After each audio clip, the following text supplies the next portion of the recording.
I forgot too that all of our tokens, y'all renamed as like the characters. So like when we're playing through this game, it's like Mary and Nix and Rinvarionette and everything, like on your little puppet tokens. That's so cute. Yeah. I love that. And then y'all renamed like yourselves, like the evil versions. Or it was like Kanatsia. Yeah. I think Nyx was Nox. Yeah. It's true. No, you did call yourself Max, and I thought that was so funny. Wasn't Brand's Brant? Brand. I think it was Brunt or Brunch. Yeah. I think it ended up being Brunt because I in my head, I was thinking like can't. Yeah. Mhm. Or like shouldn't. That's But where my brain went to. That's yeah. great. In retrospect, I don't think it's the best sounding one we did. That's what makes it so funny.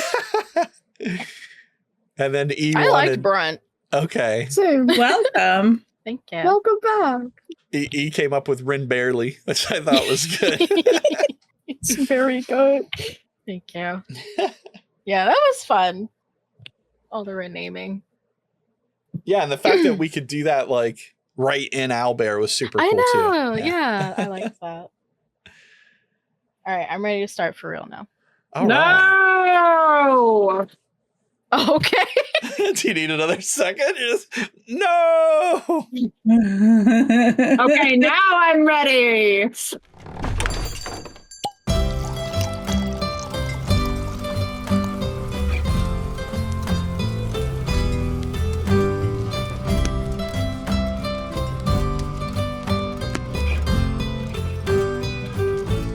All right, welcome everybody to another edition of Tavern Talk. I am your host, GM Chavez, and with me is our party from Pristine Dreams, here to tell us about their latest adventure, what is Session 3, the second part of our adventure in O'Dare, our Ode to O'Dare, one of my favorite all-time D&D modules. So here on Tavern Talk, this is a companion series to our actual play Pristine Dreams series. So there will be a lot of spoilers and stuff for the actual series itself. If you haven't seen it yet, you may want to go back and watch episodes 9, 10, 11, and 12, which we are going to kind of recap tonight and discuss a little bit of how our party was feeling about the behind the scenes action that put the story together, maybe some different plot elements that they're curious about because they were different plot hooks that they didn't take. And we're just going to basically explore what it takes to run a D&D game from both sides of the counter. Or I guess I should say TTRPG, because I know a lot of people have asked about what system we're playing. And since we kind of started off playing all together in this weird sort of experimental mixture of D&D and Pathfinder 2e and 3.5, and then we brought in this, what I believe is a second edition module to play. So we're kind of all over the place, blending it together. But Session 4, I think we're going to narrow our focus down and try to run a straight 5e game, just so to help our audience kind of follow along a little bit better. But for right now, we are going to be recapping, like I said, episodes 9, 10, 11, and 12. And we're going to kick it off by, of course, introducing my amazing party that's with me tonight. So I'm going to throw up the screen here to do some intros for these beautiful people. Of course, like I said, I am your host, GM Chavez, the game master and narrator of Pristine Dreams. And with me is E, who plays Rinvari. Oh my God, I'm first. Hello. I'm Endo. I play Rinvari. I'm the cleric. Next. All right, we've got Cypher playing Nyx for us. Nyx, the rogue. I'm Cypher. I'm not Batman. Don't put that in there. Oh my God. No, keep it in. Keep it in. I only edit mistakes That's I make, bad. not you. I don't have time for that. No. That was hilarious, though. But all right, Anne. We've got Brian. Hi. Howdy. How's it going? I'm Dusk. I play Bran, my sweet, sweet beloved beef boy, who is he's a ranger. He's a ranger. He's a monster slayer too. And last but certainly not least, we have got Juno playing Canopsia. Hi, I'm Juno. I play Kay. He's a paladin. Leave me alone. Get that camera out of my face. All right. So we'll quickly recap the first part of the adventure where our party arrives in O'Dare and how they found themselves there. So they meet up with a strange woman here named Madame Rava, who seems to be some type of mystic, some type of fortune teller. And her brother Alexei, the two of them tell the party that their adventures in the dreamscape so far have been a little bit shanghaied, and that Madame Rava and Alexei have kind of taken them from where the Nightmare King was sending them back to their original home and their original dream, and instead has tried to free them by bringing them into a different part of the dreamscape where they're hoping that our party can actually fulfill the prophecy of some destined heroes. So Madame Rava tells the party that they are being chased by agents of the Nightmare King, and they have to hide out in a nearby town, this town called O'Dare. And the next day, they will meet them on the east side of the town, and then they will proceed on to their camp where they're going to meet a fellow by the name of Devlin Dominiani, who they had linked up with in their first adventure to confirm the things that Madame Rava is telling them and to try to discover the true nature of the party and what Devlin thinks their role in this prophecy might be.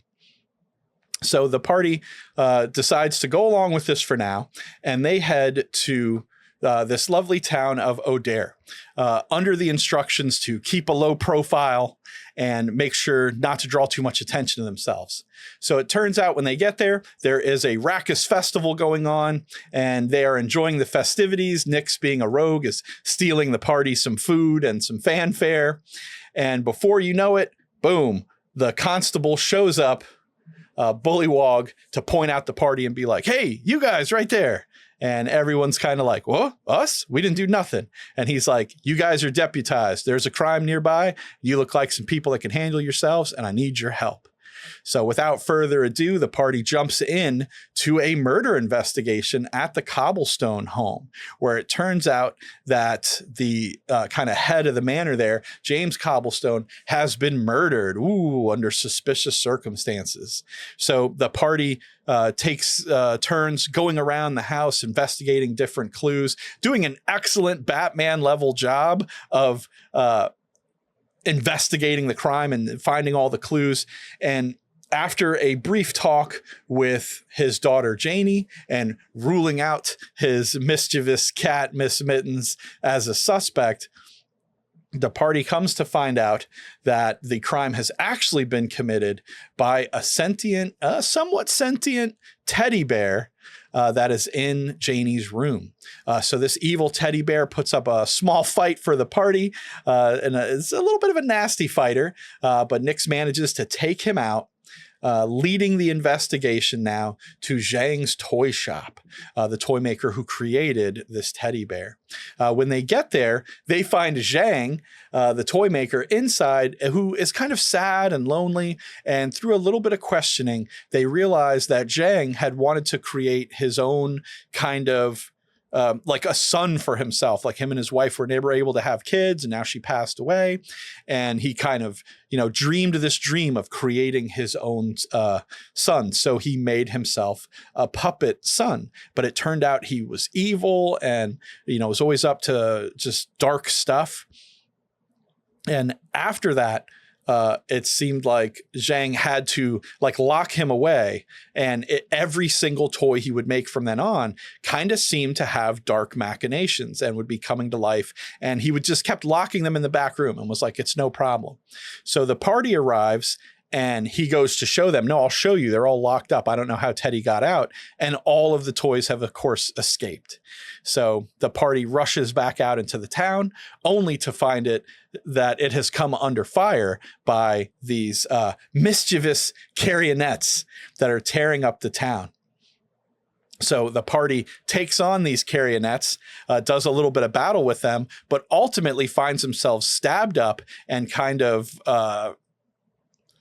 like faint after this encounter, at which point the party passes out and wakes up to find themselves in a cage facing Malignio, Zhang's full-sized puppet boy. And the party is shocked that he is like a 6-foot tall puppet, and they start freaking out. How are we going to combat this kind of thing? But lo and behold, after a short villain monologue from Malignio, the party realizes he's not in fact 6 foot tall, but the party themselves have become puppet versions of themselves. And that is where this adventure picks up, with the party stuck in a cage in Zhang's toy shop, finding themselves having been transmogrified into small carionets of themselves. So I'm going to jump right in right here and ask the party, let's get some opinions flying around. What did you guys think of being carionets? I know we discussed it a little bit last time, but refresh everyone's memory. What were you guys thinking this moment coming in? How are you going to play a game as a puppet? Feral. I Bite. do a little Bite. dance. Bite. I do a little dance. Like, you know, what else do you want me to do? I loved it. I loved being a little puppet. I thought it was great. I wanted to say Kay that. hated it. Guys. Kay hated it, but I loved it. So there's, I think, a lot of concerns, especially in the original module, where you take kind of your agency away from your player, you know, that they would no longer have their spells or their weapons, and now you're just a puppet. But I found a YouTube video where a guy was talking about putting a very specific twist on the module, in essence, kind of making it easier to play through. And the idea that he had and that he offered out was to leave your characters basically normal, that they would still use all their spells and weapons as normal, but increase the size of the world around them. Make all of the squares, you know, large, make all the creatures large size, you know, so that the party still retains their agency, but now they are in a world where everything is giant to them. So I thought that was a great concept, and that's kind of what I went with playing this game. And how did you guys feel? Did you feel that enabled you to continue to play your character effectively without being hindered? Yeah, I like that a lot Absolutely. more. Yeah. Yeah. Because initially when we woke up as puppets, I was actually worried, like, okay, so we can't do anything now, right? We just have to, like, find out new creative ways to get through this big world and not have our abilities. But yeah, I liked the way you just made everything bigger and let us play our characters. Right. I agree. I enjoyed getting to still play Canopsia, but there's still, of course, a lot of things you need to factor in when you're just a little puppet. Like, hey, Yes. can I make a big running jump across, you know, from this birdcage over to that bookshelf without completely falling to the ground and shattering into 1,000 little splinters? Or like there's still a lot of things that you need to consider when you're a little puppet, but you still let us have free reign to, you know, like, I don't think you took away any agency or anything like that away from our characters nor us. Good. I'm So, glad you guys felt that I way. enjoyed that.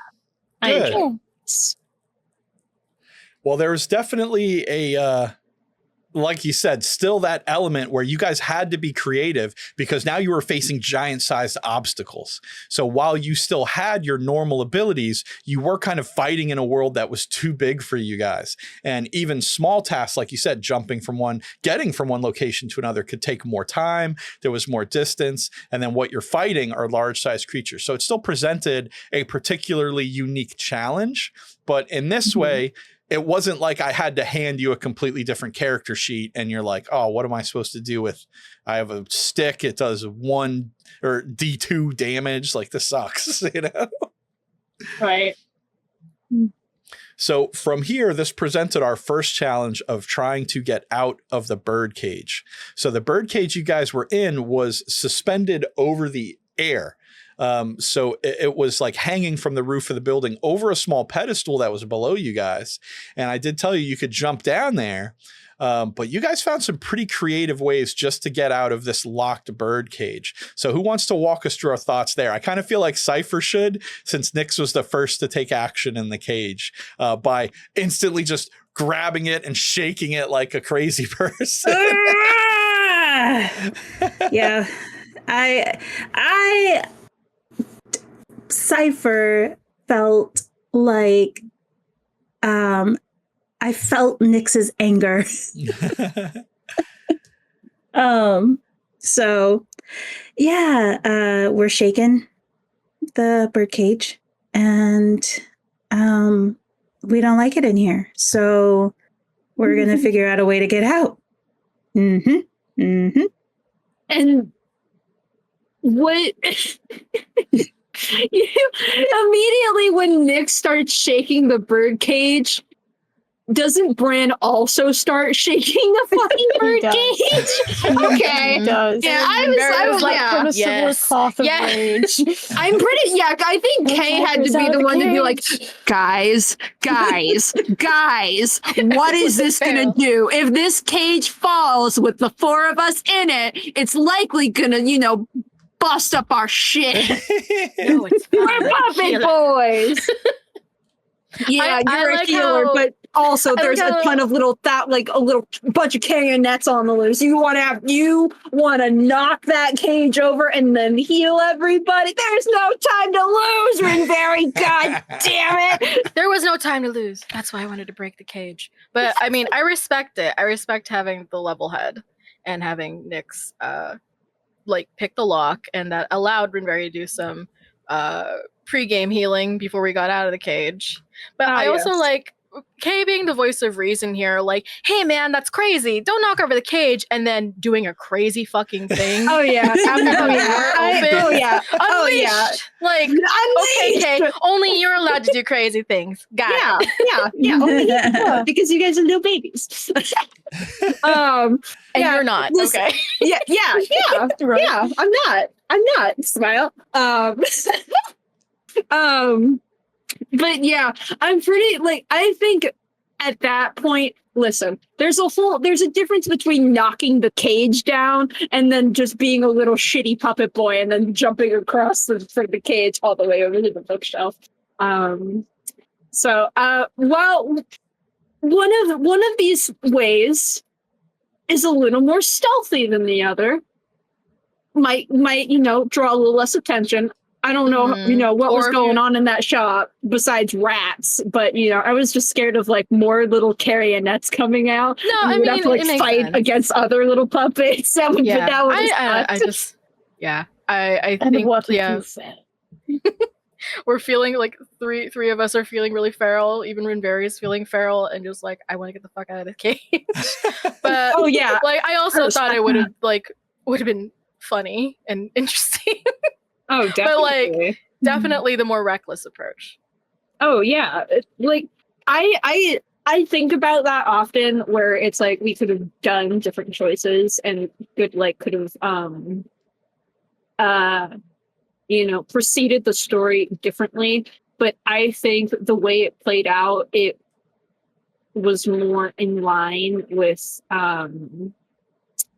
everybody's oh my god, what am I saying? You can cut this bit out. Oh my god. No, I see what you're saying, like their characters. It's like yes. Yeah, you guys weren't playing it in terms of like, we'll probably be fine. It's not going to kill our characters. It was like, no, our characters need to feel a sense of self-preservation as well. Mm-hmm. Oh yeah. And again, Rinberry being like, I'm sure I can heal these two guys. Canopsy is thinking like, but what if you die? Yeah, definitely. It's like that, and he doesn't want that. I enjoy thinking about Kay's like, no, stop shaking the cage. And then he immediately jumps out of the cage to go over to the bookshelf, because I think that was his way of having control over the situation, because Canopsy on that fucking bookshelf, he's just like, everyone else is feeling really, really amped. I totally get that. Well, I'm also feeling really amped. So watch this. Boom. Yeah.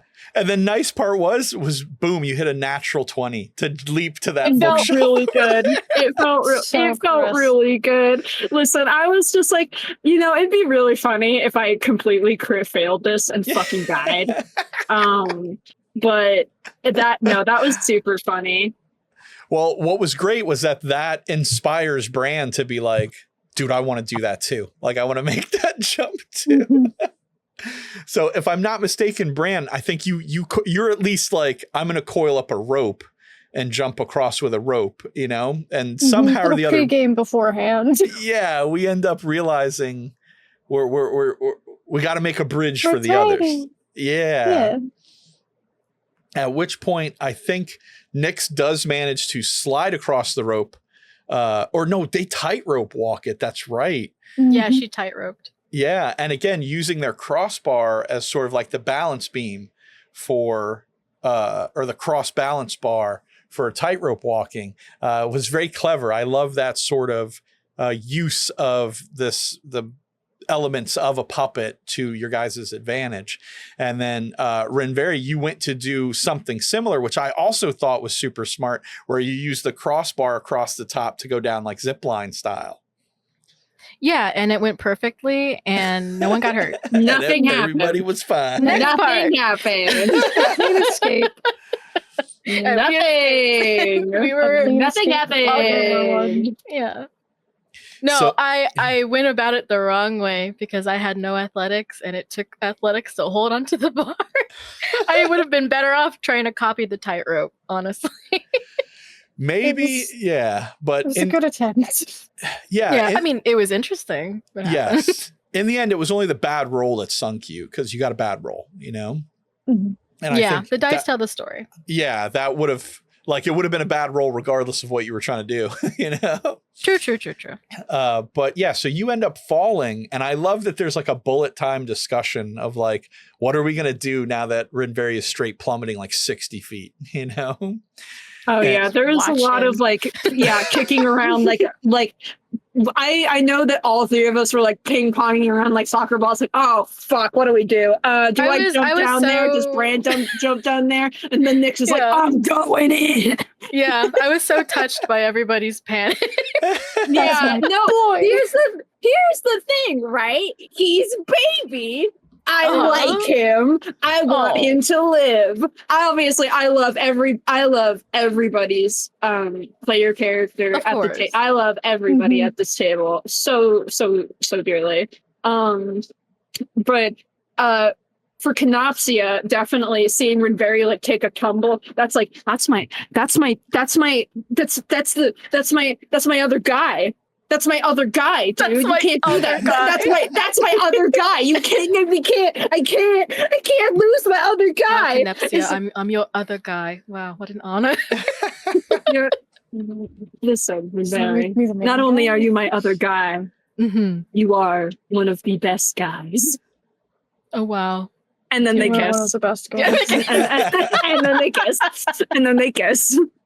Roll credits. Roll credits. End campaign.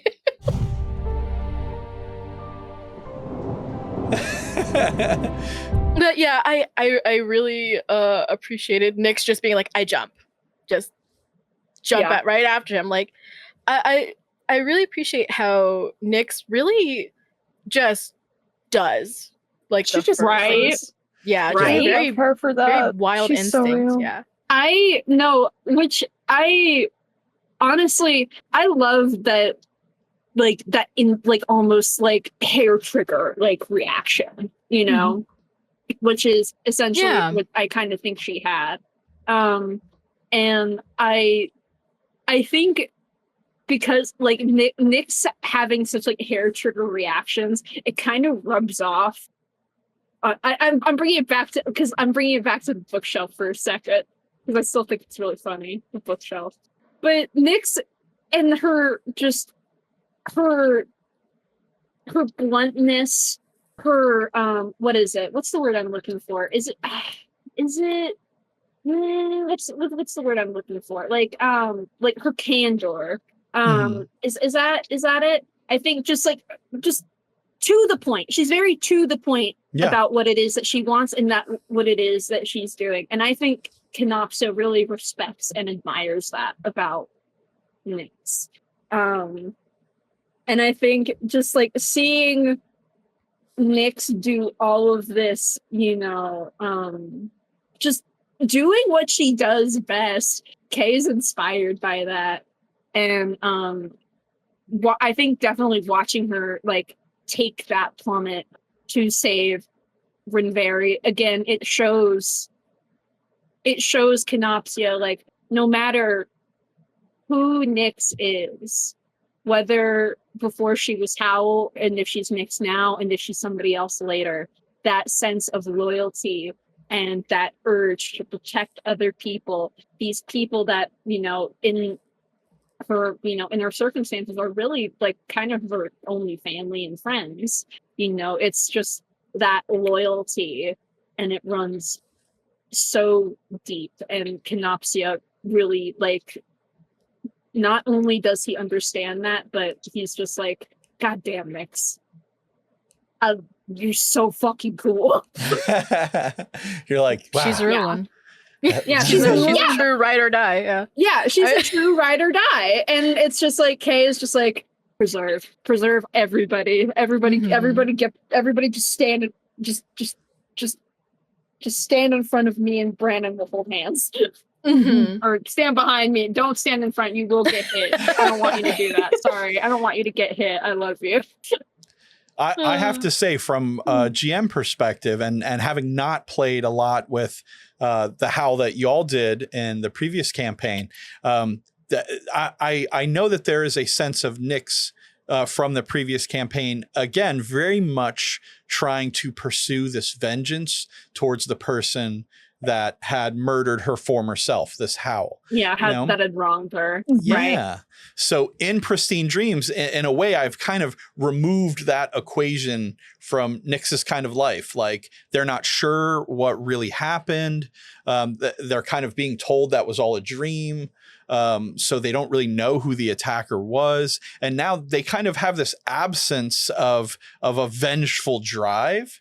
And to me, I am seeing that from the first session to the second and third kind of turn more into let me protect these people who were like really willing to go with me on like my rampage, to find my vengeance. And it's almost like Nyx is trying to find more purpose in being with the party. So Cypher, right. what do you think? How would you say that's working out for Nyx? I think, by the way, oh my gosh, thank you so much for saying such kind things about my baby. I love you. I love Nyx. Kay loves Nyx so much. I'm glad you heard it, because I know you said BRB. Yeah. I had my headset on. Yeah. So yeah, I love Nyx. No, thank you. Nyx loves y'all. She definitely does see her three big bros as her family, and in a way, like, so I don't know if this has been brought up before, but when I was creating Nyx, after rolling for reincarnation in the other game, Nyx is short for Phoenix. And I think it's kind of funny in a way. I just keep this to myself, so now I'm putting it out there. But like, you guys are the first people Nyx saw when she was basically reborn. So she imprinted on y'all. I was just gonna say she imprinted on us. We're all your mother. Yeah, we are mom, we are dad, we are parents. It's like your mother. We're your mother. You guys have this like 3 men and a baby vibes, Yeah, exactly. 3 men and a baby. A very strong, capable, and dexterous baby. I fucking add. With a knife. Listen, our baby's got and a knife. Teleport. Those babies got a crazy. Also, just to keep piling on with the Nick's love, there's this one scene I was thinking about earlier, and this is very off topic, so I'm just gonna like get it this out there really quickly. But there's this moment where Kay offers his arm to Nyx, and she's like, I don't know what this is, and just like keeps walking. And I thought that was so fucking funny to me personally. And Kay was just like, oh, that Nyx. And just like puts his arms out and just like keeps following after her. Just that little scene between the two of them was so silly to me, and I just it was very funny. Very cute. It was very very cute because very flavor. Like, okay, Nyx, take my arm, so I will not. Oh, okay, you don't know. Okay, you're just going. Okay, yay! I'll just come after you. Yay! And that's kind of right when the party was splitting up here in the first kind of part of our adventure, which is just a second or two ahead of where we're at. So I don't want to lose the fact that when Nyx made this jump to save Rinveri from the fall off the birdcage, that Nyx had some character traits that let them kind of dive into a role that would really significantly reduce their damage. But by the same token, Nyx had bent their little wooden arm like down and out of socket and was now like their elbow was facing the wrong direction, which was like, if you guys were still your flesh and blood characters, this would have been a much more severe injury. Awful. Yeah. Horrible bad. I remember Nyx just kind of like sort of swinging it and Rinveri like, please stop, please stop this. Then, of course, Rinveri's like, I will do a heal check and try to fix this up. You remember how that heal check went, Rinveri? I do. It went super nice. It was perfect, great. Nothing went wrong. Yeah, at all. they rolled like 5 nat 20s, and we actually got like 50. And we won the game. 10th HP, and we won the game. So pretty sure Nyx got a whole new arm. Yeah, I got a brand new arm, like glossed her hair, moisturized her. She was looking fantastic by the end of it. What did I get? Like an 8? Yeah, it was bad. 8. Yeah, and then I hurt her even more. Yeah, you essentially, like, I envision it as grabbing the wrist and then just karate chopping the elbow back the other way. Karate chop, and I called it bandit field medicine. This is how you fix things on the go. You make it worse and you move on. I should have just healed. With like my magic. Well, it's the thought that counts. Either way, it was definitely the kind of thing that's like, again, kind of cements in that reality of like, we're very different than what we were. And there's also this where you're searching through your medical bags, realizing that like the instruments inside have changed to more like wood chisels and sandpaper and all this. Yeah, I loved that flavor. It was very cute. Yeah, so you guys definitely have this sort of puppet form, but it's got to have you guys thinking, to what extent can we actually heal each other? And I have to say, like, that was very present on my mind through the whole game, but I don't know if it was something that you guys were necessarily worried about or not. What do you think, Rinveri, as kind of the medic that we lean on? Was this a concern, or were you like, we'll cross that bridge when we get there?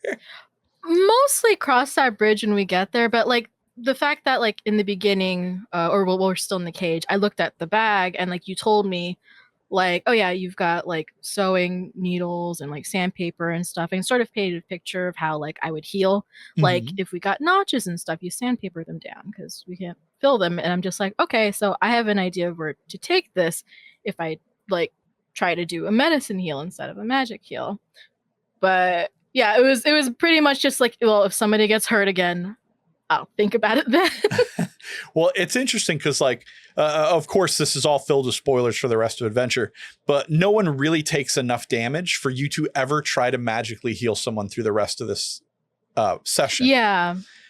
But interestingly enough, just to reveal to you guys, as wooden puppets, like that type of magical healing, like, would not have healed your actual characters. See, that didn't occur to me. Like I just figured like, okay, so you're letting us have our abilities, it looks like. So Yeah, well, so in essence, you kept saying, I'm going to do the medicine check, which by my very limited at the time understanding of Pathfinder 2 rules was that you were doing kind of first aid triage, not a magical type of healing. So being that your instruments, so now that your instruments reflect sewing and carpentry and things like this, you were still able to use those tools to kind of functionally heal your character. However, had you guys pushed into the realm of magical healing, there probably would have been a little bit of checks going on to have you guys discover that mending would now work like healing, because you guys were objects rather than people. You know? That would have been interesting to find out, because if I threw out like the magic healing, it would have been because someone was really hurt, and then finding out it doesn't work, I would have shit myself. But I did have mending, so you come around to that. Yeah, so but that would have been very scary. Yeah, there would have been some back and forth, I'm sure, between you and me about like, hey, you remember the instruments in your toolkit, like, and trying to help you put those pieces together. That like, shit, let me just try to mend this. And that would help. And that was kind of my own twist on the healing aspect of it, because that wasn't really addressed in any of the context I had found for it. It was mostly just like, the original module's mostly just like, yeah, you're a puppet thing. If you get killed, you're just dead, dude. Oh God. Yeah, it was pretty savage. Yeah. But anyhow, you guys decide from that point, okay, everyone's down on the floor now. Let's investigate the toy shop, make sure there are no other carionets or anything. And I'll go ahead and pull our screen back up here so y'all can see. But we split into two teams, at which point, yes, Canopsia and Nyx head out to kind of where Malignio had walked through the back room, back in this area back here. And that is when Canopsia was like, come on, Nyx, hand in hand, let's go. And Nyx was like, Yeah, I don't know what to do with this. Bye. She doesn't know what to do with that. Listen, I don't blame her. She's never been asked to link arms before. Meanwhile, but she will again.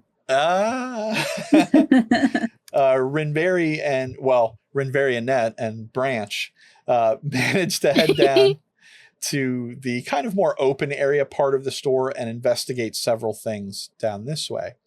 But it is our northern party who manages to get behind the counter and discover that back here was a large and scary rat. Ooh. I mean, it was large, but not that scary. Oh God, that's horrible. No, it's cute. It's like, it's so excited. Yeah. He's a little scary. If things were different, Kay would have ridden that right into battle. As he should. I'm just saying. One day we're going to ride animals into battle. I mean, hey, I'm Ranger. We can do it. And Bran, can you Disney princess us some animal friends to ride into battle? I mean, we almost do a little bit later, right? So yeah. But in this case, you find this rat here that to you guys is like the size of a dire wolf. And for whatever reason, sees you guys moving around, and whether it thinks you're a snack or simply invading its territory, it does attack Canopsia, ensuing in a little bit of a quick battle between it and Canopsia. And I believe, Canopsia, you wanted to get the rest of the party involved in the battle, yes? I did, yes. So Canopsia put the word out, Nyx, call for help, and I'll hold this beast off.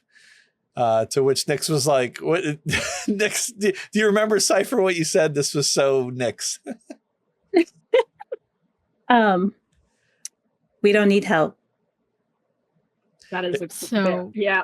Yeah, And Kay was just like, all right, whatever. It's just like, listen, it's like if Kay wasn't sure how loud like little like wooden like puppets are good, like how loud can one project when everyone's kind of in a different place I mean, two, like, they split up in like pairs, but when one pair's on the other side of the store, who would you rely on to get from point A to point B faster? One paladin or one rogue with with typically a fucking gloaming shard that can just throw it and teleport to where she wants? It's crazy.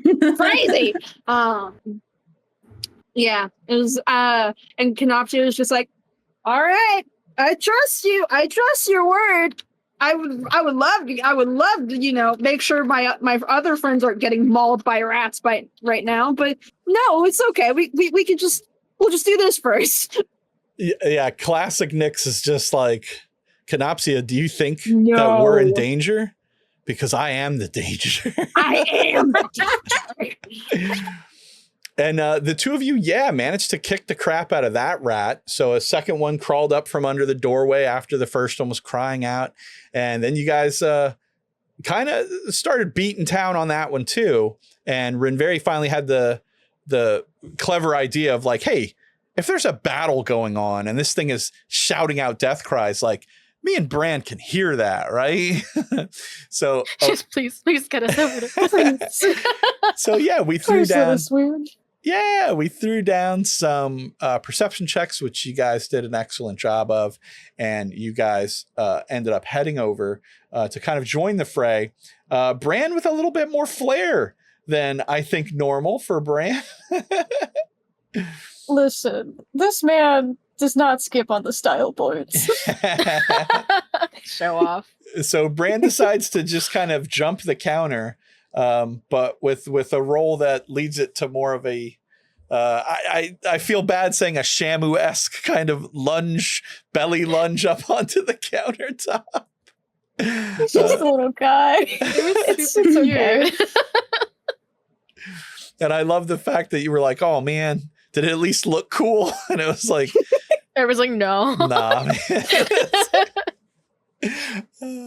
But it was incredible. Yeah.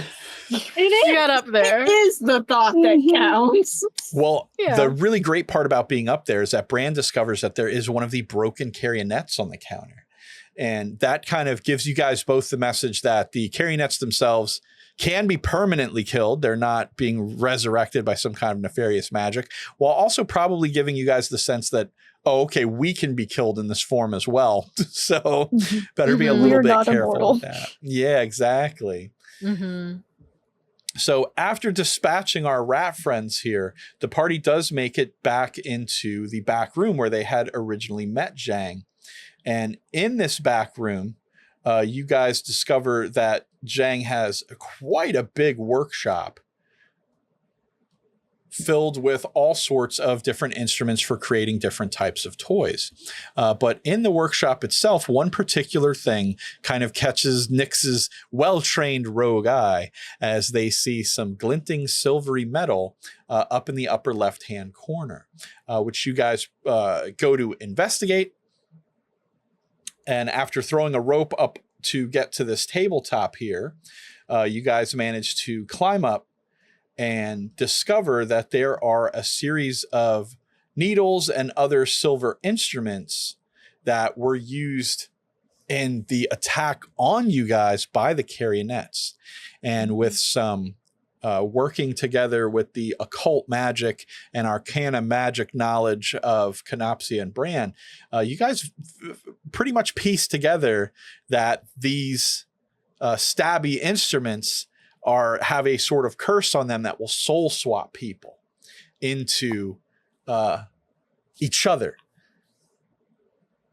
So the realization comes over you guys that there are now carionets that are in your body somewhere.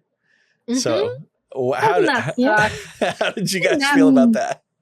I hated Not it. for long.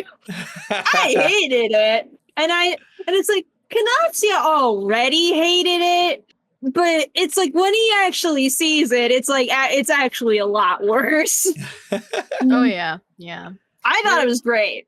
It was, but Kay hated it. Yeah, as a Kay player, hated it. like, ooh, that's fun. But yeah, Renberry also feeling this sense of dread after seeing how vicious the little carrionettes are.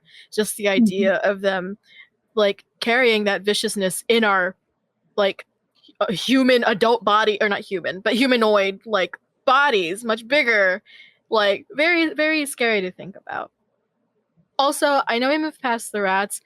When you had the rat do a death nail, I really wanted to get over there because I was so scared you were gonna bring out a shit ton of rats after, like, especially after the second one died. Scared of that. Yeah, I thought that was a thing they were all going to do. Like, when the second one died, I thought it was gonna cry out and more rats were gonna come out. So that's why I was like, I really, really want us to get over there before a whole swarm of rats came out. But thank God that didn't happen.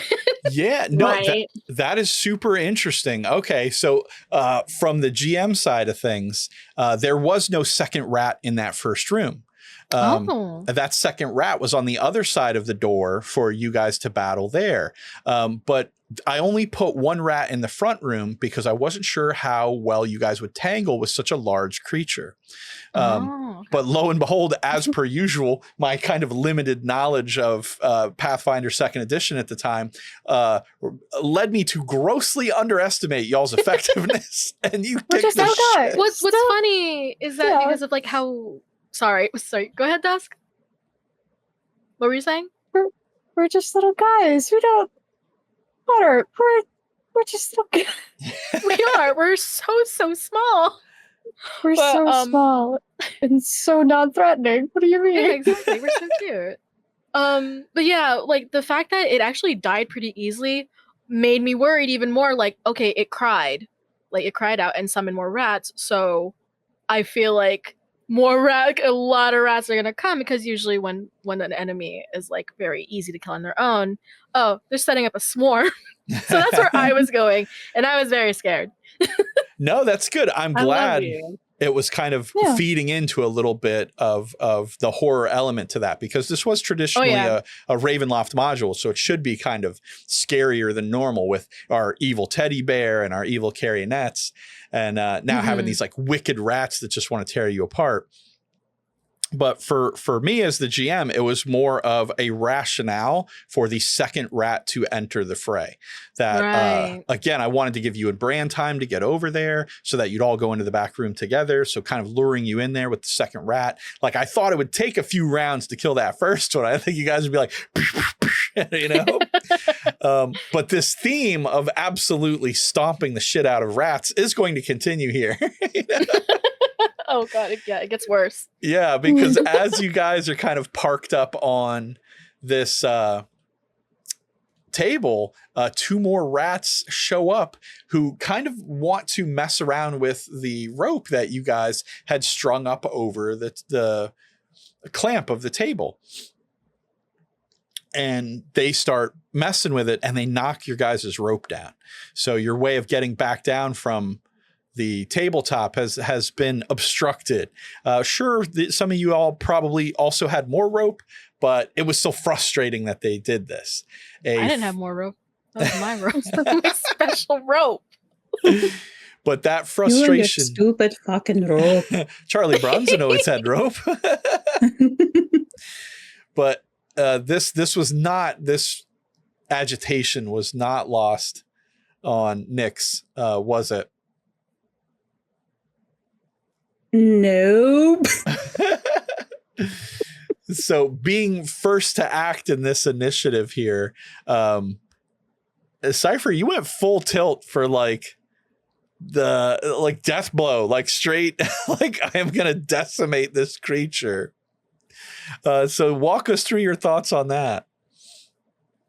It seemed like the natural thing to do. Just forget the rope. I don't need the rope.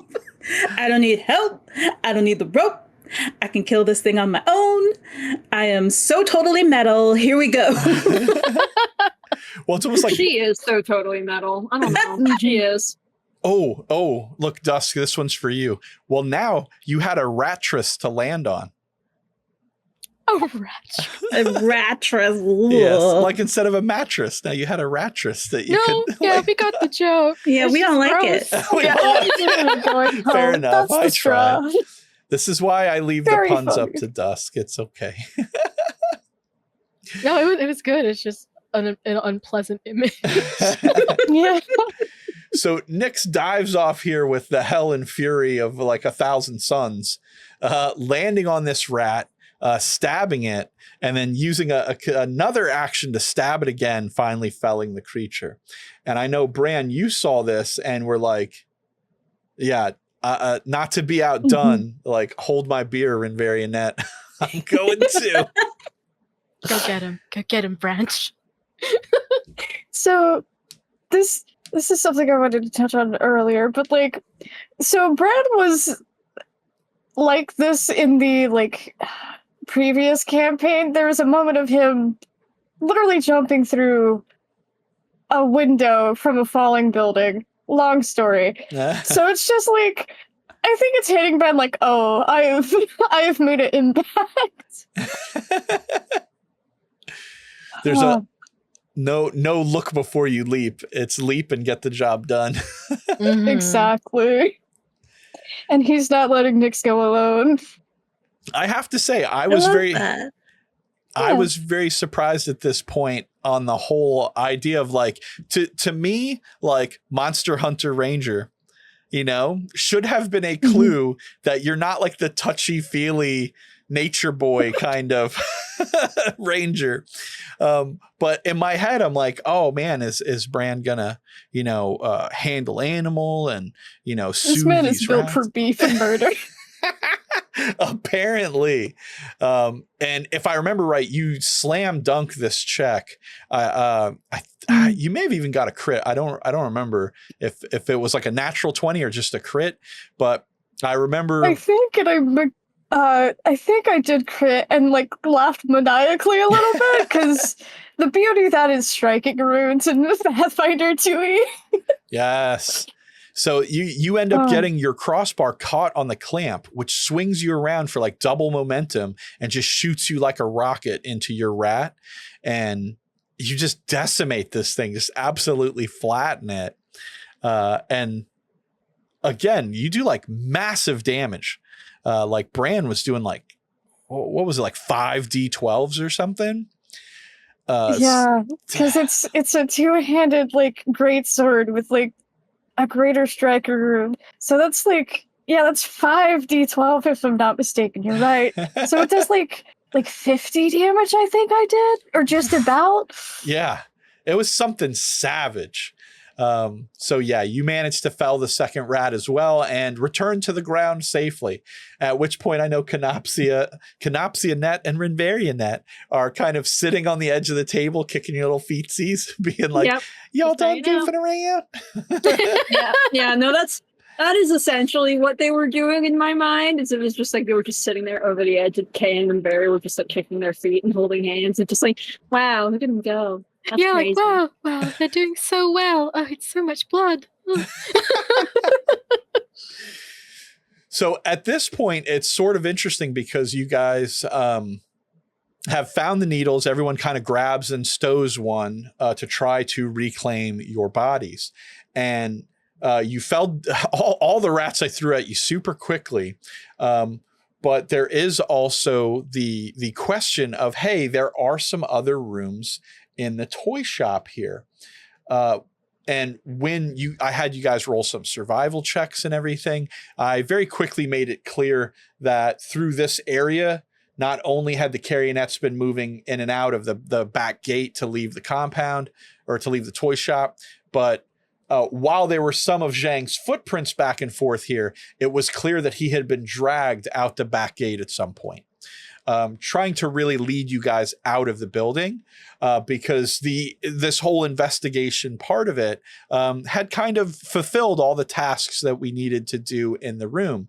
But had you all not noticed the needles in this room, or not ever gone over to that workbench and instead decided to check the living quarters or made it an issue to look for Zhang, there is a complete house here that I can show you guys. I didn't show you guys this, of course, during the actual game, but we can check it out, do a little bit of behind the scenes action, and check out the other part of the house here.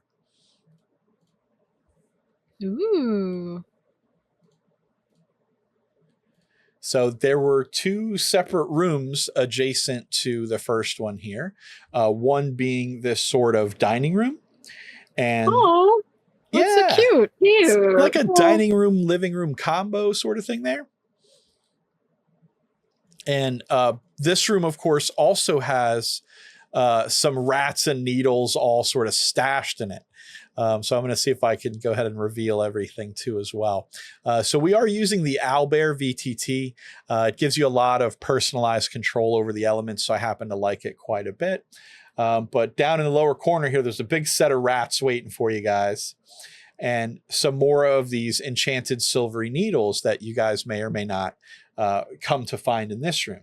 And then should you continue on into Zhang's like personal bedroom, you'd find, of course, one other rat here kind of warming himself by a fire, but also some more needles inside this trunk. So had Nyx been looking to maybe grease their palm a little bit on the way out, because, hey, you were helping Zhang, but for a price.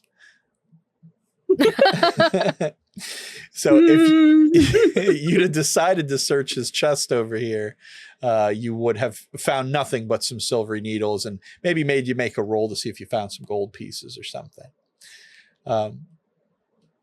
But considering, like I said, you'd found the needles, battled rats, gotten pretty much showed me as the GM that you were not going to have too hard of a time being puppet people, we could move on into the next part of the story, which takes us back out into the streets of O'Dare, this time fully fledged nighttime here in O'Dare. And during this nighttime sort of sequence here, you guys first emerge from the toy shop and discover that it is in fact set ablaze from the outside. So I think I told you guys at the end of game, but I'll recap it for our viewers here. The initial intention, the idea behind it was that if you all spent too long investigating inside of the house where there wasn't really too much going on, I could always have the fire kind of start early and kind of force you guys to finally leave the toy shop. But I created the artwork with the fire there to always kind of have the last thing that makes you leave be a fire. And I 100% forgot. And then we cut to the scene and the building's just on fire in the outside. You cut that scene, you're like, whoa, who set that on fire? Yeah. Like, I don't know. Who did that? I did. I remember being like, oh yeah. And then mysteriously the house sets on fire. Don't worry about it. Let's yoink. We'll focus over here. Just move along. Just move along. So you guys did find a young lady on one side of the street, a young girl who sees you guys and kind of cries out in fear at the sight of more carionets. Now this leaves you guys with the option of running through the center part of town, the town square where you'd started the game at, crossing the fountain to go to the west side of the I don't want to leave out the fact that you guys tried to determine where you thought the carionets would go. This is one of my favorite bits. I almost forgot. No, Rinveri, you want to take us through you and Nyx determining where the carionets might go? Still in the workshop. Kay and Rin still sitting on the edge of the table, and Rinveri just like, okay, so if I was a carionet and I just become human, where would I want to go? And Nyx immediately, pub! and Rinveri's like, you're right, the pub! And then Chavez having come in like, you guys remember they mentioned the puppet theater, and also Kay thinking puppet theater. I hope Bran was also like puppet theater, guys. Come on. I would have enjoyed if Bran was just in. We can get all drinks in later. with- yeah. I just the idea of Bran just being like, "Oh, drink! Wait, no, guys, no, theater, guys." No, I absolutely love that because again, in the early on part of the game, when you guys in the session 2, when you first arrive in the city and you heard about this toy maker, Renveri, you were all over that, like asking for clues about it everywhere, and a lot of people had mentioned to you, "Oh yeah, you know they're not going to do the puppet show this year. They're not going to do the puppet show this year." So I was like, "Oh, somebody will put that together. You wait and see." And you know, I'm sure you were one step away from that, Renveri, and Nyx was just like, "Pub. Let's get crunk." Yeah, it's like Renberry was so close, but then heard puppet there, pub. Right, pub. I want to go there. Like, I could use a I drink. don't blame him. Right. Yeah. Yeah. Puppets It's could been a get long drunk. day. Yeah. So after you guys realize, okay, we got to get to the puppet theater, the town theater. It's on the west side of town. So, you know, you guys got to head that way, but it's up to you whether you want to go through the town square, which in your earlier conflict with the Carionettes had been set on fire and is still on fire. And now you're made of wood. Or do you want to follow where the frightened girl went and go around the square, which may take a little bit of a longer time, but maybe a somewhat safer route? And ultimately, you guys chose to go through the town square. But interestingly enough, there was an encounter here, regardless which way that you went. So it does kind of play in at the end of our scenario as I just do kind of a quick callback to it. But just to reveal for you guys, this other area would have in fact been near the cobblestone house, where you guys would have definitely run into an angry Miss Mittens. No. Yeah. No. And this angry Miss Mittens, having remembered that y'all had accused them of murder earlier, now sees you on the team of the Carionettes. Like they think you are an evil Carionette trying to frame them. Would have been an encounter there where you guys would have had to fight a large size, very angry Miss Mittens. I would not I'm have very wanted to glad we fight didn't Miss fight. Mittens. Yeah. I would not. I would have wanted to surrendered. fight Miss. Yeah, I also would have surrendered. Kill me, Miss I'm Mittens. not- I deserve yeah, it. Sorry, I'm not touching the cat, man. Yeah. We will ride Miss Mittens into battle. Oh my god, that would have been amazing. So again, instead, you guys kind of enter into the town square here, where you do find that the town square possesses challenges of its own, namely the pigeons that you all had encountered earlier in session 2. So this was one of kind of my favorite setups of the game because the foreshadowing had to be there. You know, and it was the idea of, hey, I have to set this up very, very early in the game. And like you guys are in the town square and I have to get you guys not only to interact with, but somehow be rude to pigeons, just so that if you choose to go through this section later, they would be like a credible, understanding threat. And you can always fall back on the, oh, hey, they just see you as food or they saw the other Carionettes. But I was like, it'd be so much juicier if I can kind of swayed an interaction between you all. And when someone immediately went to the fountain, I believe it was Canopsia, you went to reflect in the fountain. Yeah. Yes. And you had the pigeon show up and you had no food for it because, you know, they had taken all your stuff. And it was kind of a little bit irritated with you, but I was like, okay, that might Man, what be. the fuck do you want from me? Yeah, I'm like, that might be enough. but definitely when Nyx comes by with all the food that they had now purchased and all the pigeons start gussying up and you guys are like, oh, get away from us. And you don't give anything to the pigeons and you just leave and take your food to go and eat. I was like, okay, that is perfect. Like, we got it. We got the setup. Finally, beef with the pigeon. Finally.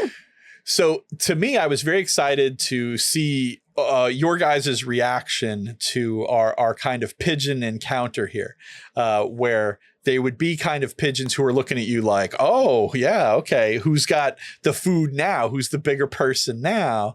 And are going to kind of give you a little bit of an attitude. But funny enough, the voice of reason in this encounter and truly what I thought was a ingenious stroke of insight. Nyx chimes in with, maybe we can like ride the pigeons to the theater. Ride them into battle. Oh yeah, that was such a cool idea. I know. That was super great. That was literally something I had not considered at all. So the minute you said it, I'm putting it in my brain. Okay, what does Bran have to do? What check does he have to meet to be able to tame the pigeons? Because this is a really cool idea, and I want to see where it goes. Of course, in true Pristine Dreams fashion, this unfortunately fell apart very quickly.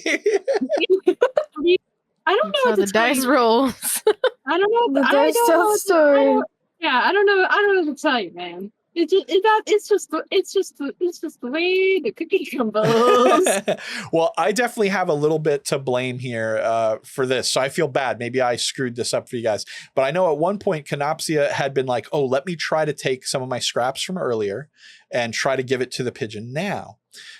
So in my head, I was thinking back to our initial adventure in which I had kind of made this rule in my head that the player characters are in a dream world, and rather than going into initiative to react to things, they would be almost like they weren't completely lucid in their dream. Sometimes things would be more like a trap. They would just happen. A great example of this would be Nyx getting stabbed in the very first act of our first session. So there's no roll to hit against Nyx. Nyx has to make a reflex check to try to dodge something that is kind of like a trap, like the dream has set them up to put them into this situation. So I think I had that a little bit on my brain, which we were well past because that was only something that was supposed to be in the first session. And now this was session 3.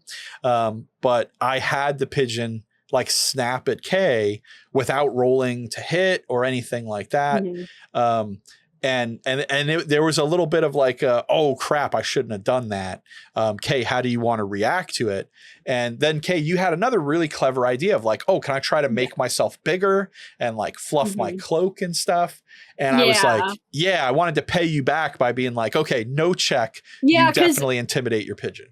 I interpreted that as just like, oh, okay, they don't want to. There's no animal handling that is going to be done here. They don't want, like, I think, like, I interpreted that as like, this is his way of saying this is not an option you can pick. So I was just like, okay, I'm just going to make myself look big and scary. That was my fault then, because I was not trying to do that. I was just trying to press you guys into being more. I understand. Yeah. It's just, that's just the way it goes. Sometimes there's sometimes just a miscommunication and sometimes we're just not all on the same page. So I really enjoyed the idea of Nyx suggesting like riding off on like pigeons. That was a very fun idea. And maybe one day, I don't know if we'll ever be transformed into something that small again, but Nyx finding some other weird some other like animal that isn't conventional in any way to somewhat like mount or ride. I hope that we're able to come back to that. Absolutely. I will be looking for every opportunity. Yeah, definitely. But I was just like, okay, I don't want to like fight. I don't want to like get like picked up by this bird and like carried off into like a nest or something. So I'm just going to try to make myself look big. Yeah, which again was very clever, a very smart way to handle predator animals in general. So like bringing that knowledge into game as something that, yes, adventurers would know because you run into predators all the time, I thought was very clever. And I love how it played out where everyone kind of did this in their own way. From Nyx being very feral to Rin very using their crossbar, you know, which I love. I love anytime someone uses their crossbar for stuff to kind of lift their cloak up above their head and make them look twice as tall. And then Bran, of course, uses their kind of survival knowledge nature to make like a predator bird call, and ends up being the only one who just kind of like with a look and a whistle scares off their pigeon. And I was like, that's so cool. Like that really shows the ranger side of Bran. So ultimately, I like the way the encounter resolved. But I do feel like I robbed you guys of flying, and I'm like, I hate that. There's always Pay us back later. Okay, I'll keep that in mind. Put it in your It's not pocket. off the table. You know, We will try. you can. Oh, you know what? I can't say that. Pay it back to me by kicking me like a soccer ball. There we go. Yeah. Well, I definitely I don't want our viewers out there to look at the encounter and be like, why didn't they just take the eagles to Mordor? That would have been like two seconds. They should have why didn't they just fly the pigeons? You know, it's my fault. But I definitely would have liked to see that play out different. But like you said, sometimes that's the way the chips fall in these games because we are moving quickly. You know, we're trying to, you know, get into the action, get into the fun. And this was a very, like, you guys have mission oriented stuff. You don't need to be fucking around with pigeons, you know? And I think that was very clear to all of you guys as well.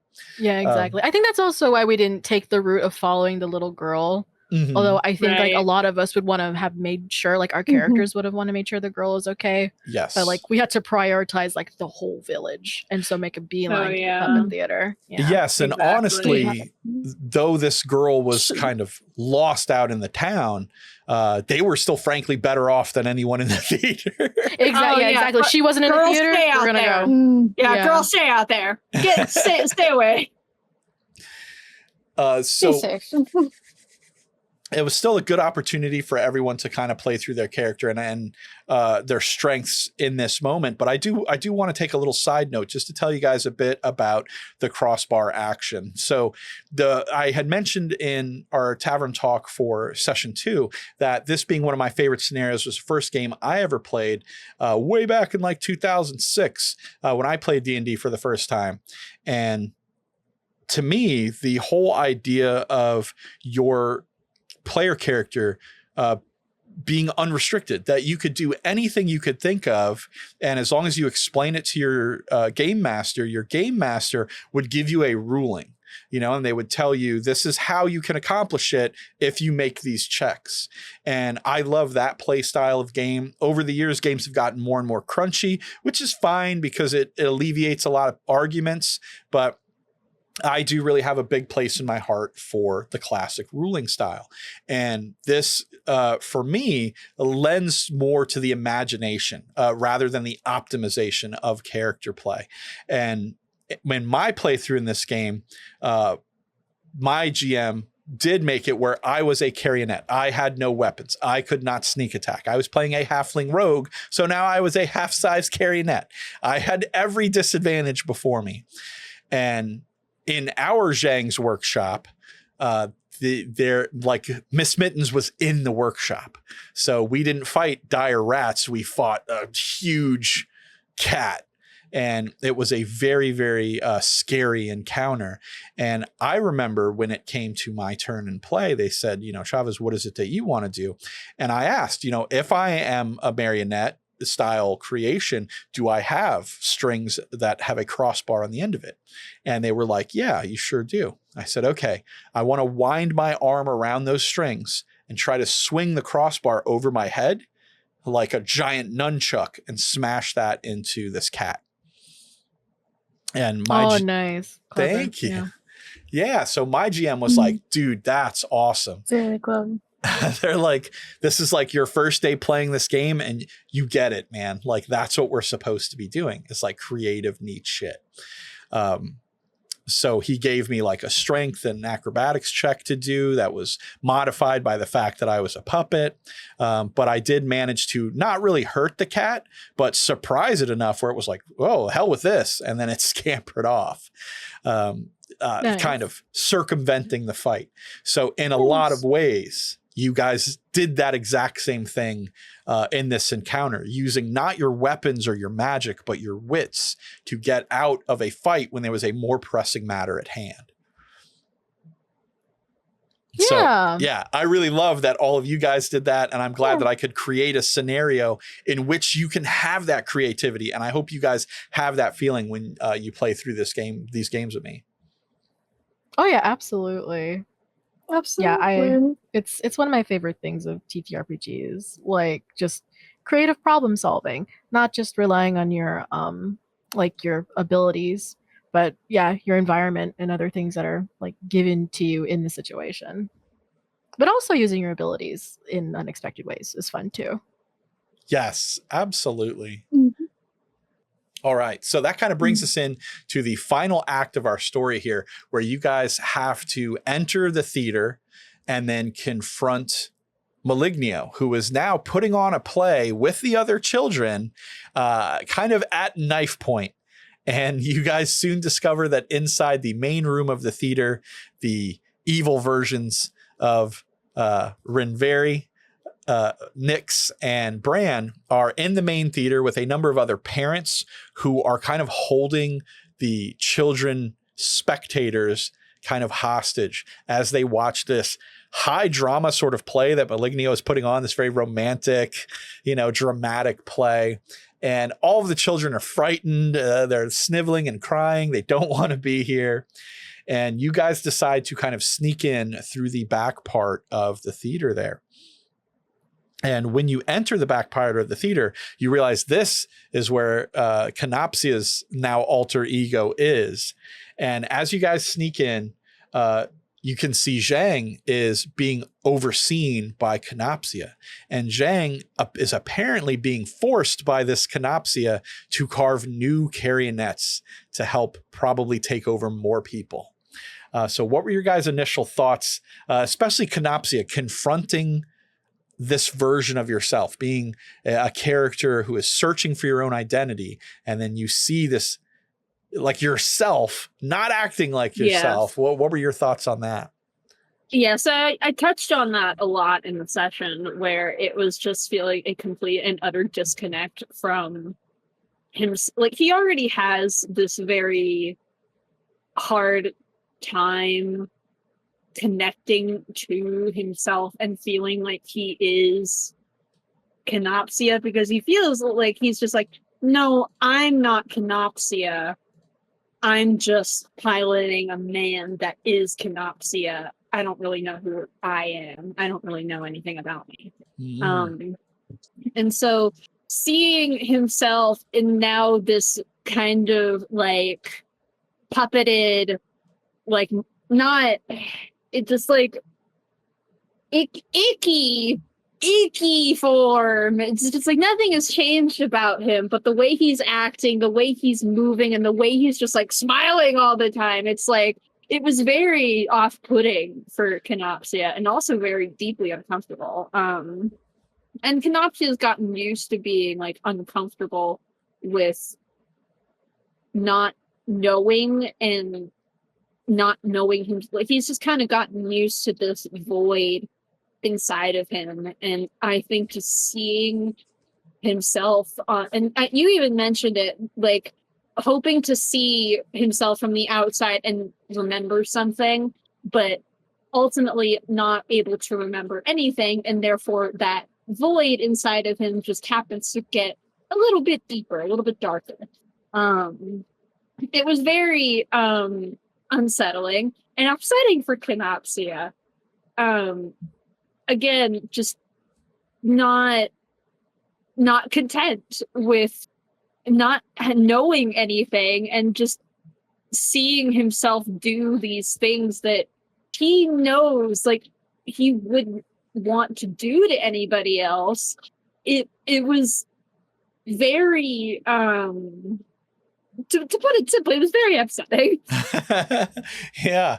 I mean, it's definitely like it took a turn that I wasn't expecting in the moment. Like, of course, this was the whole setup that you guys would all kind of confront yourselves. But when you as a player mentioned that layering of like, oh, Canopsia looks at this person and they're like, that's me, but I don't know who that is, but I should recognize that person, but I don't. But that's and I know not why. me. I was like, oh my God, you're like the onion, the bloomin' onion of Canopsia, like I'm broke open for me. The bloom. Yeah, I really enjoy getting to like dissect like my characters and their thought processes.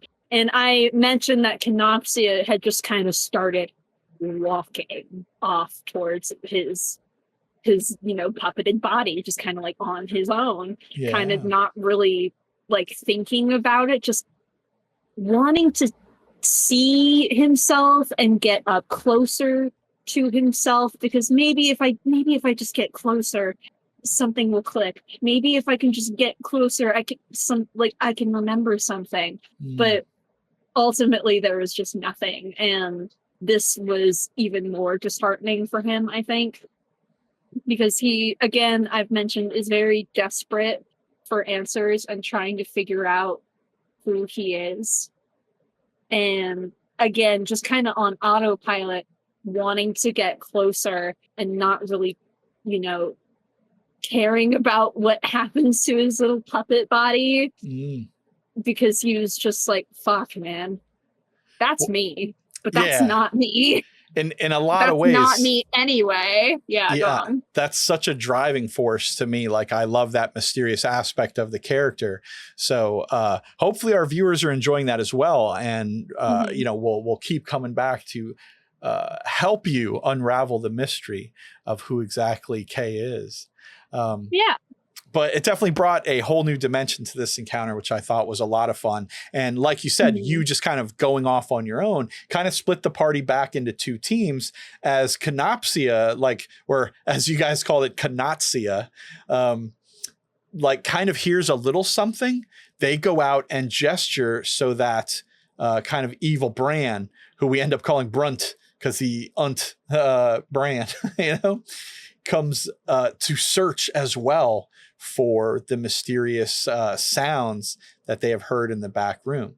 But this essentially splits our party into two groups, where Canopsia is trying to get to Canotsia and being aided by Nyx, and Bran and Rinveri are trying to get Bran back into his body as well. So what were you guys thinking in terms of this going down? Nyx specifically, how did you feel about your odds of being able to take down these much larger creatures or get back in your bodies? Did you think this was something that was going to go easy, or what?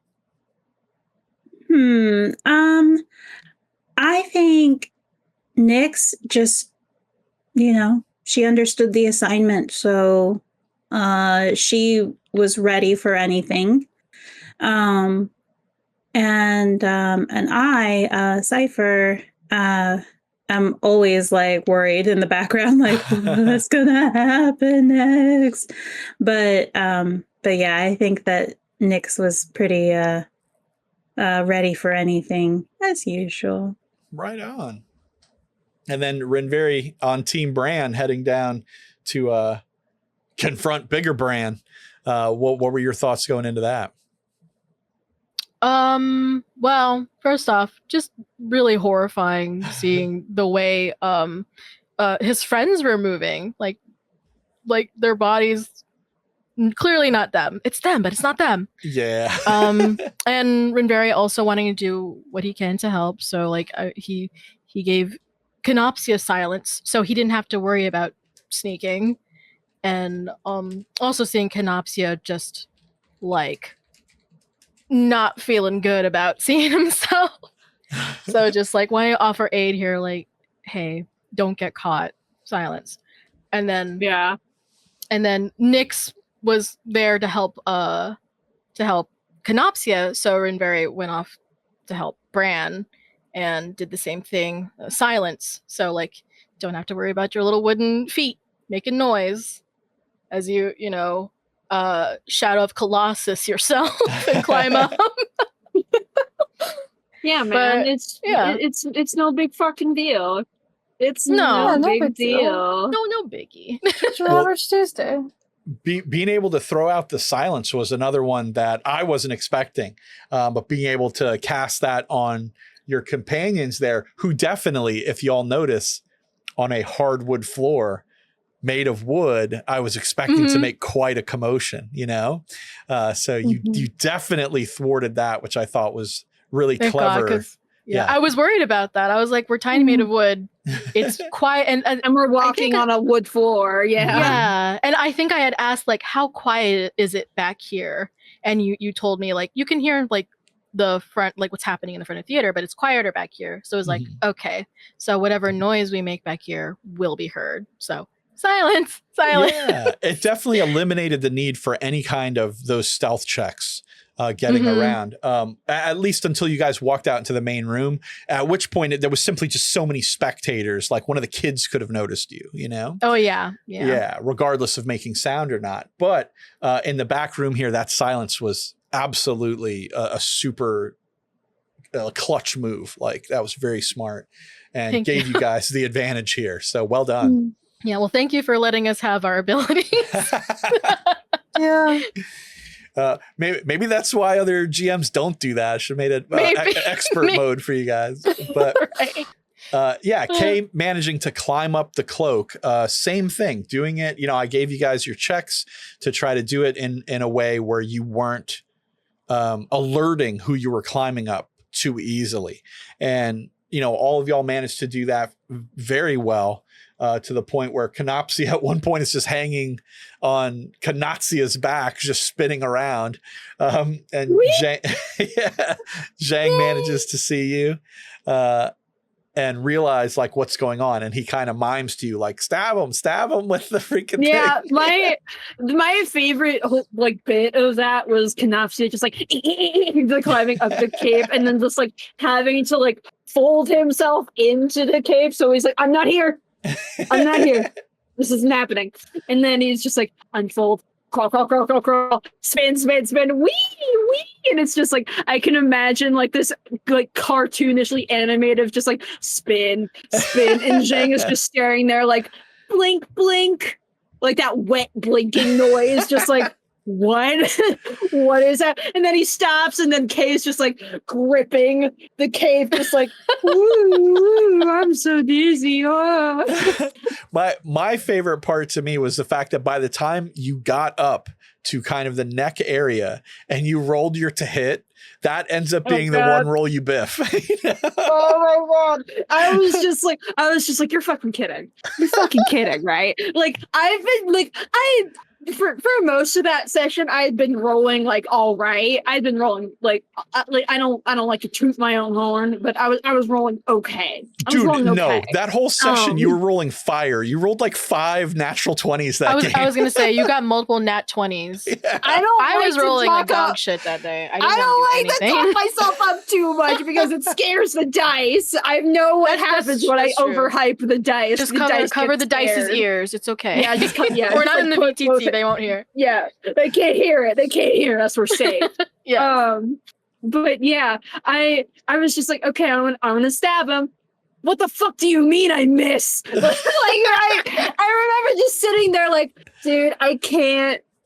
If I fail this, I can't. Kay might just be a little pile of wood on the floor. I can't do that, man. So I remember like feeling like a very visceral like pang of like panic in my chest. Like, oh fuck, okay, please hit. Please be on my side. And finally, I rolled the hit again, and I was like, boop, I stab him. And so I was just like, crisis averted, but I shat my pants. Full admission, I shat my pants. Well, it's funny because again, this is a little bit why I was taking issue with the 2E side of things, because I'm trying to play with y'all's action economy, but I'm sure all of you could see that had you not had another attack, the I whole would've rest thought- of this would have been very different, you know? Yeah. Yeah, like that's the thing comparatively to like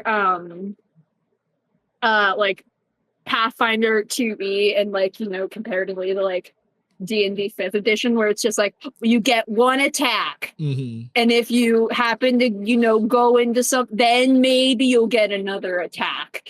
So that's one of the things that I liked about Pathfinder 2e is that I was given another option to Yeah. try, but like comparatively to D&D, it's just like, nope, you're one and done. So if it's like, if we were playing this in 5th edition, I fully believe I would have gotten my shit like rocked.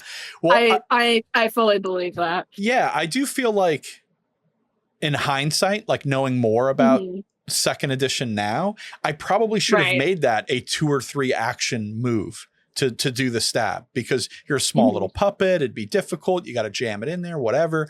But just Mhm. in any event, trying to make it where you don't get 2 attempts in the same round, I think just like that adds a little extra level of challenge and fun that I think was more in the spirit of the original module. But Right. either way, again, you guys had kind of been through enough shenanigans at this point. I just wanted to stab him. I just want to be a people. I do have You one deserve the question. right to stab. Yes, agreed. But I do have one question about the whole like we stab the needle into our doppelganger, our body snatcher, and we get our body Sure. back. What if we had stabbed our needle in the wrong person? You swap Was that places ever an with option? them. Yes, 100%. Yeah, like- yeah. Okay, Freaky 'cause Friday shit. I was so I was actually thinking like if Canopsia had failed and then Puppet Canopsia with Canopsia's soul was in danger, I was like, Nick should stab Canopsia and get in there and we'll Oh my figure God. it out later. Yeah. That's Yes. so fucking funny. Yeah. That is so funny. I love that. No, that's great. And see, that's like you and me have a little bit of like a tangent mind when it comes to TTRPGs, where we both follow these weird tangents sometimes. Yeah. So in my mind, in my head, I'm like, what happens if they stab Zhang? What happens if they stab a child? Yeah. What happens if they try to stab Malignio? You know? So it's like I'm running through all of those scenarios in my head, you know, thinking like, oh my God, if they somehow like grasp and are unafraid of the ramifications of these tools, this could go off the rails quick, you know? But listen, if I had some of my other TTRPG characters in here, shit like that would have happened. Rinberry I is would have not gone like off the that. fucking rail. Oh yeah, Fucking- yeah. He's a good boy. Oh yeah. Yes, he's a good boy, and he saw the mission. He, like Nyx, he understood the assignment. So yeah, that soul swap I would have given multiple passes for sure, just in the spirit of like fun, because that would have been really cool. Oh, now I kind of wish we like kept a needle. But by the same token, whenever you're doing an encounter like this, it's sort of like the catch-22 of it is that it has the most potential for the most banana shit, but they're always the climax of your sessions, you know? So everyone's we're just trying to get to that finish line, not drag it out with bullshit shenanigans. You know? That is very true. Yeah, we were like, we're so close to the end. We got to get to this. And I think I'm going to wager that now in hindsight, we could definitely sit here and think like this would have been really cool. But also in the moment, had I brought up to you, hey man, why don't you stab that other person? You're very likely to be like, I don't know if I'll ever get another chance to get back in my body.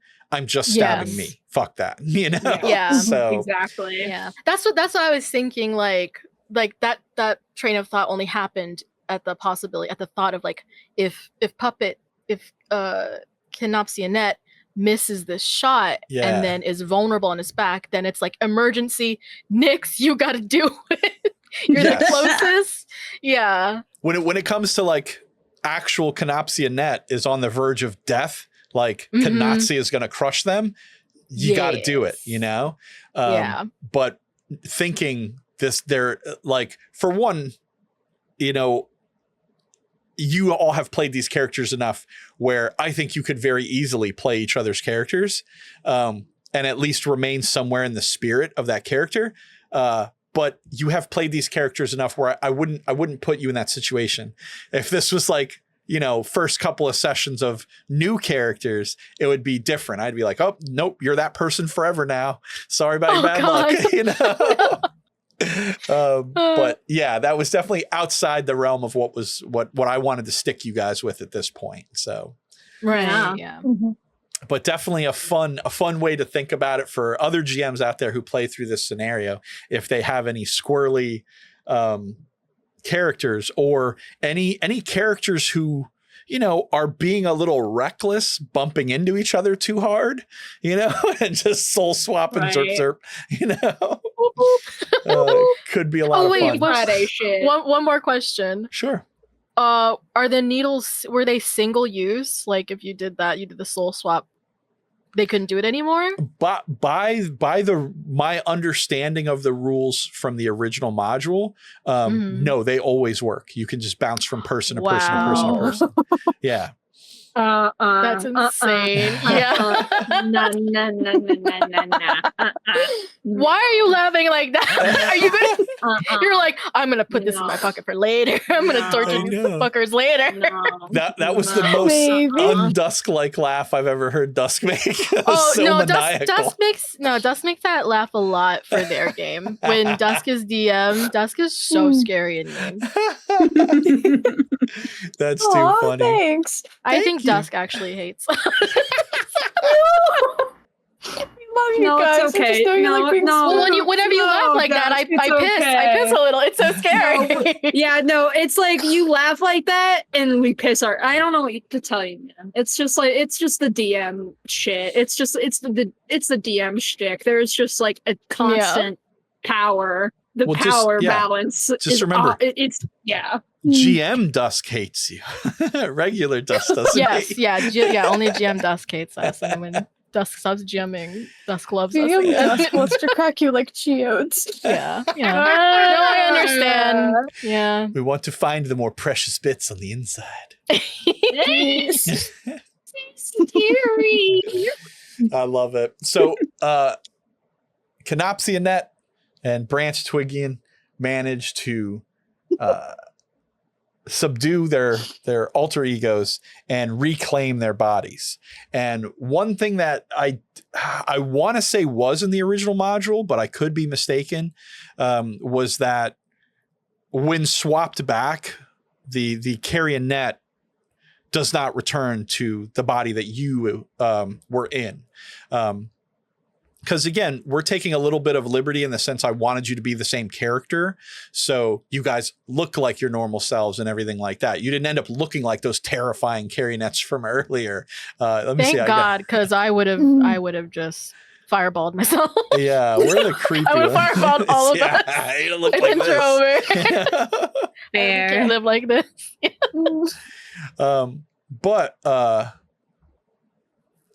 If my understanding was correct, when you switch back, the carionet does not re-inhabit that. Like it can't soul swap back and forth because it kind of doesn't really have a soul. It's basically swapping your soul for it, but then it can't swap again, Right. So, like the carionet is more of like a container. Yes. Yeah. Yeah. So anyways, other GMs feel free to make your own calls on how you want to play the scenario, but there's definitely a lot of fun ways to play it. And it's very unique. You don't see this a lot in D&D games. So it was definitely one that I enjoyed playing through with y'all. But once Bran and Canopsia kind of got control of their characters again, there was that whole instance of you guys like crushing the previous carionets, being like, I'm not going back to that. That's creepy. I don't like it, and in a very adorable fashion, I believe both Nix and Renveri crawl up into the hoods of your respective companions. We asked for uppies respectively. That's right. You guys did the little uppies. Nyx angrily looking up at Kay, raising her arms like, pick me up. Puppies, Kay. And Kay's just like, hey, man, I'm here for you. Scoop. Why does that feel so accurate that Renveri would have like those big doe eyes? Like, Yes. But Yeah, Nyx would just be like, like an angry Yeah. baby. Face. Yeah. Face. Pick me up or I cry harder, you know? But yes, you guys get your respective uppies. You get placed into the hoods there. And then you guys have you guys have to kind of crawl out a bit and take a peek at the theater layout and kind of find out what's going on. At which point, when you guys do this, you realize you're also clearly visible in the peripherals for Malignio, that he can see you guys now in the wings of the stage. And it's kind of making faces at you guys like, what are y'all doing? Like, get back to your posts or whatever. So Canopsia kind of sends Nyx out, on the ground, like, go, my friend, go and get back your body. Be free. And then Fly like a butterfly. Yeah, and Nyx also, I believe, had that silence from Renveri earlier. And they run out there and are able to kind of get in position to try to climb up Nyx. Canopsia, you did another like really clever move here that I thought was smart and not something I had even considered. But you went back to Zhang and told him, hey, if we start sending people back here, like lead them to safety. And I was like, ooh, that's a nice moment for Canopsia, and for you as a player to, just be thinking that process through of like, we need to save the people here. It's not just kill the bad guy and smash the skull. No, Canopsia the entire time, just like, he was very focused on the people. Like, yes, he was very like concerned about getting his body back. But there's also bigger things at hand here. There's literally a whole village and their children are being held captive by a murderous fucking puppet, and that obviously that isn't going to sit right with Canopsia. And Kay could tell that Zhang obviously he cares a lot. Yes. and Kay understood that, and he too also cares and was just like, and he just wanted to get that out there to make it clear, if people start coming back this way, you get them out of here, because I know you're capable of that, and I know I can trust you with this. I know that you're a good person and that you want to help people, and what you're doing wasn't evil, or like you weren't trying to do something evil purposefully. This is just the way that the chips fell. This wasn't his choice. This was just how his hand was dealt to him. And Canopsia, he really understood that and empathized with that. And so he wanted to at least give Zhang like a task or something that he could like, I'm doing something good. I'm helping people. I'm still able to, provide and do good for this cause. Yeah, very smart way to look at it, because you were definitely picking up on the fact that Zhang here was as much a victim as anyone else, that regardless of these being his creations, it was very much not his intention for this to work out this way. And of course, seeing him back here kind of being forced to create new puppets. I believe at one point I even said he threw the puppet to the ground. Like he was like, I'm not doing this anymore, Right. And Kay like really, he respected that. Yeah. So Bran, tell us a bit. What did it feel like to get back in Bran's body here? Hi.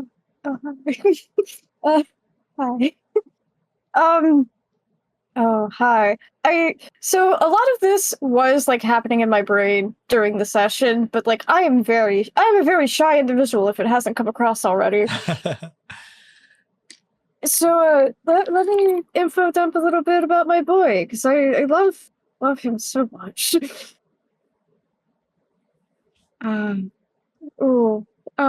Bran Gideon, sir.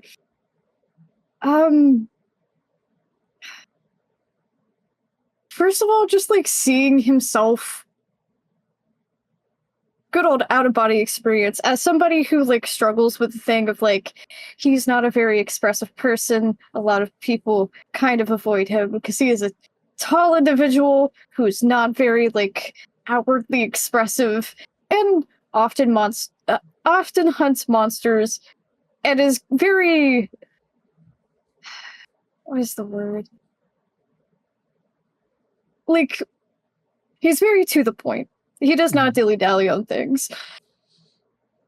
And just, like, realizing this, to some degree, is how people see him. Just being like, oh... gross. And just, like... and also the point of, like, okay, that's... we can't have this.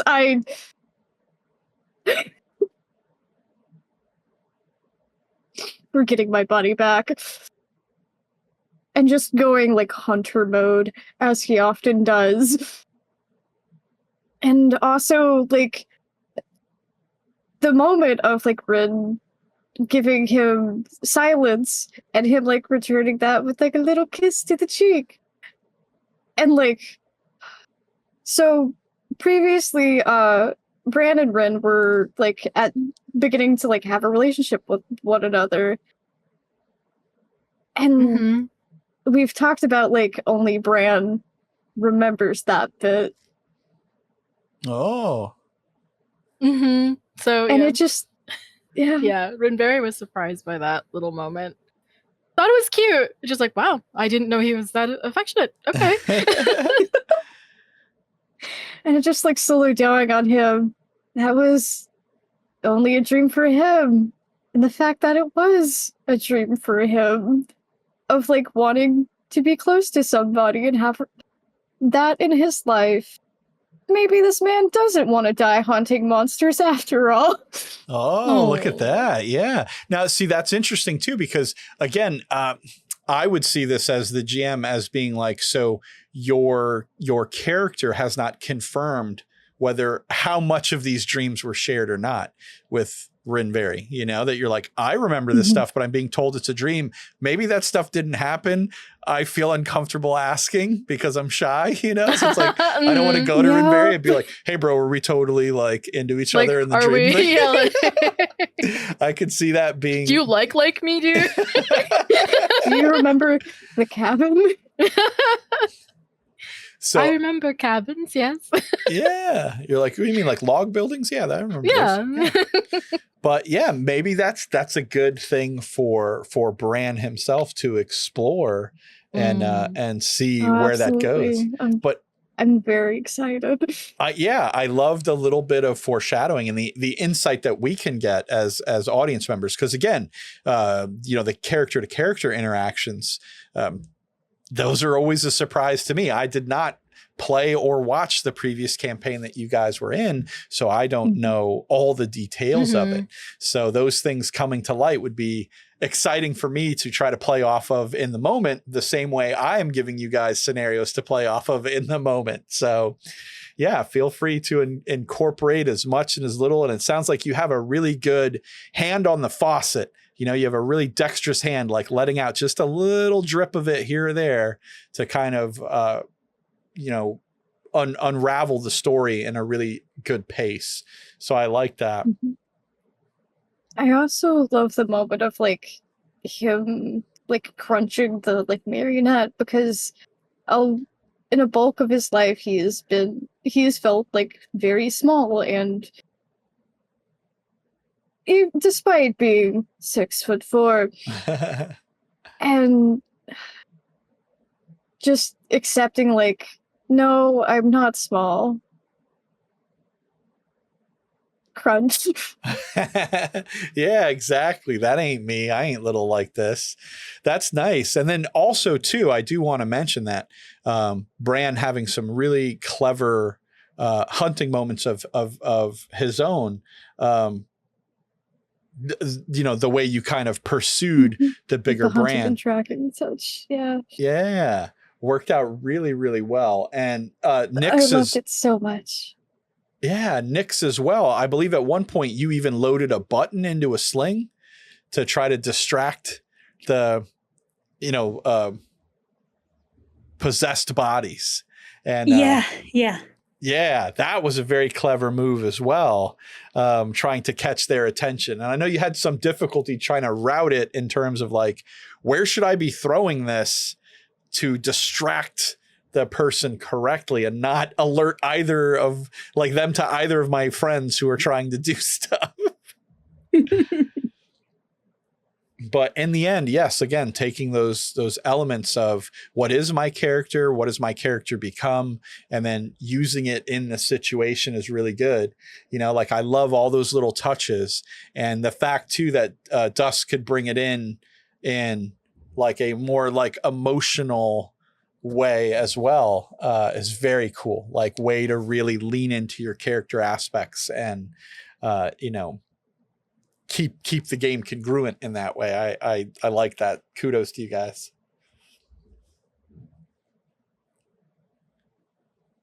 So did everybody just get shy? I'm like, kudos to you guys. Everyone goes like a little bit. I was like, Dusk stepped away. I didn't want to say like, oh, thank you, because I mean that was Dusk talking. Yeah. I didn't want to, but no worries. Yeah, Dusk got to step away to get dinner. I get. Yeah, thank you.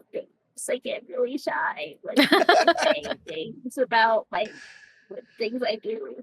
Thank you. That means a lot to me. Thank you.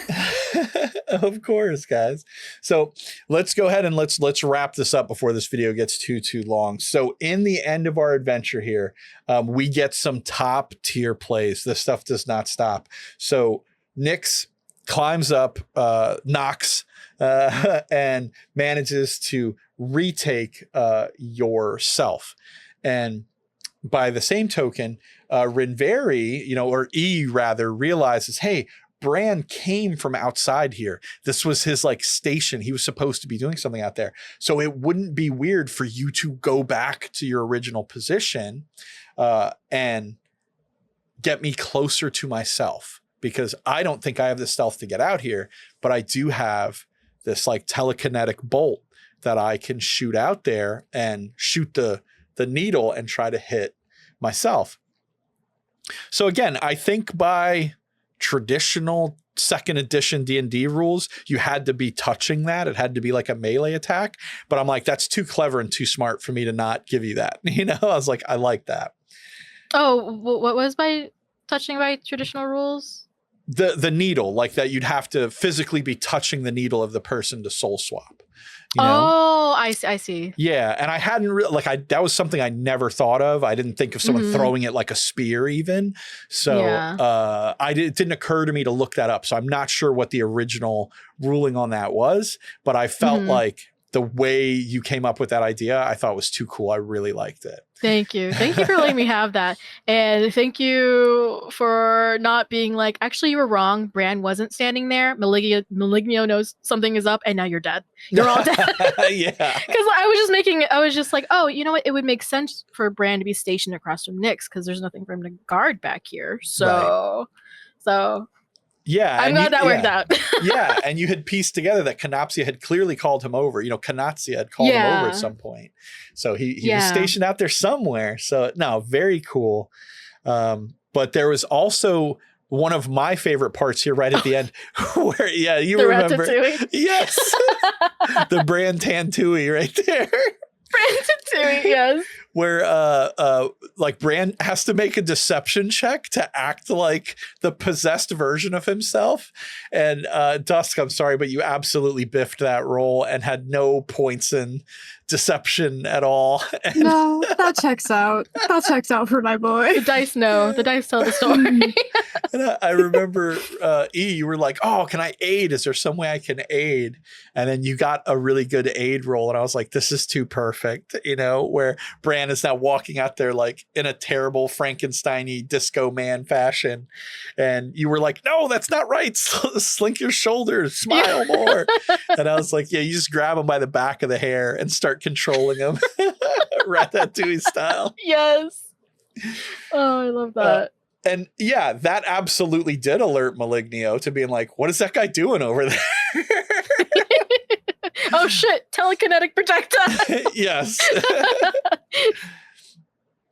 So after seeing Rinbarley out there forcing kids back into their chairs and all, you're like, that's enough of that. Telekinetic bolt. And now we have got all four of our heroes back in their original body and ready to kick some ass. And Nyx, this kind of got back to you at the top of the round, and I gotta ask, like, I know, like, you immediately said, "Hey, I want to go attack Malignio," and I was like, "Oh, I don't want to keep Canopsia in the back room. Let me just ask them what they're doing real quick." That was my thought. Like, "Hey, do you want to walk out here?" And then we went by the original initiative order, which put you last again. And I feel so bad when I was like editing that video. I was like, oh, I 100% should have let you go first in that initiative. So I do just want to apologize for that. Oh, that's okay. I figured you wouldn't take it too hard, because instead of getting the first blow, you end up getting the final blow, which is also very nice. But I did, on the rewatch of that, I was like, I should have caught that and put you at the top of our initiative. But either way, you guys again pulled out some very clutch moves. So Malignio has his leading actress with like knife to the neck, and Canopsia says, "I want to get out here on the side of the stage and try to defuse this. I don't want him hurting that girl." So a couple of things kind of all play out here, where Canopsia runs out to grapple Malignio and the girl and just pin them all together, you know, trying to take away his ability to hurt her or anyone else. Mm-hmm. Exactly. Yeah. And Rinveri is like, "I'm going to cast Sanctuary," was it? I think it was Sanctuary or Guidance. It was Sanctuary. No, it wasn't. No, it wasn't Guidance. That's another game. So yeah, you threw out the Sanctuary, which again, I was like, oh, that is a clever move. Thank you. Yeah. So go ahead. because I know everybody wants to not hurt the girl. Yes. But it's like, not like, we have to spread like what we're doing here. Like, we can't all cover one thing. So it's like, damage dealers, fuck up Malignio. I'll make sure that girl gets hurt and I'll be back here. You really come in clutch with those spell rolls. Oh, thank you. Yeah. And like, you had the right setup. Like, you had the right tools in your toolkit there, you know, the right spells chosen to really help out in this situation. So yeah, good role play as a spellcaster and knowing what it is you want that spellcaster to do, you know? Absolutely. Meanwhile, Bran takes up the backside of the stage, and now with Malignio essentially pinned, you're able to hack away at his back. And I think earlier you had mentioned, you're like, dude, I think I did like 50 points of damage on that rat. And I don't think you did quite so much damage then, but I know 100% you did here. And you hit Malignio for like 52 points. This man up. Yeah. And we were describing it like you were doing the cross chops. Like you were trying to fell a tree back and forth, you know? So I was like, dude, this man is getting busted up. And his response to it was trying to stab the girl and not understanding why he couldn't, you know? So the Sanctuary really paid off, where just straight attacking him would have definitely gotten that girl at least cut up a little bit, if not killed. No, nope. Yeah. Not on our watch. Not on our watch. So at which point, I love the fact that Nyx is like, I finally get back to you. And you're like, I'm going to run and I'm going to leap up onto the stage and stab this dude. And I remember mentioning like, hey, there's a bench right here, you know, so you'd have to like kind of hop this bench. So like make it acrobatics. And you did like an average kind of level acrobatics. And I was like, yeah, you totally like kick one of these kids in the head as you're like jumping across that bench. But you managed the least of their problems. Yeah, you managed to get where you're going. And I feel bad doing stuff like that, but it's also like, that's what would happen. You know, it's like, you can't predict those kind of squirmy kids. And I literally saw that at an event one time where it was a professional wrestling thing. And a wrestler was like jumping over a set of chairs to like rush the ring. And as he did, like a kid leaned like the wrong way and he ends up just kicking this kid square in the face, you know? Yeah. So it's like, I was just thinking that exact same scenario. I was like, oh yeah, that like trailing leg, that's not the one you're pushing off with, is just going to flap this kid in the head. Not too hard. Not too hard. Not an actual No. kick. He's fine. Yeah. He's fine. You can walk it off. They're durable. Yes. So you managed to get to the stage there, Nyx, and I remember telling you that you jab your dagger, with your attack, like into a vital spot right in his neck and shoulder, and managed to start separating those joints that are holding like his ball joint neck in there. So what were you thinking and feeling at that point, knowing you had one more attack? Nyx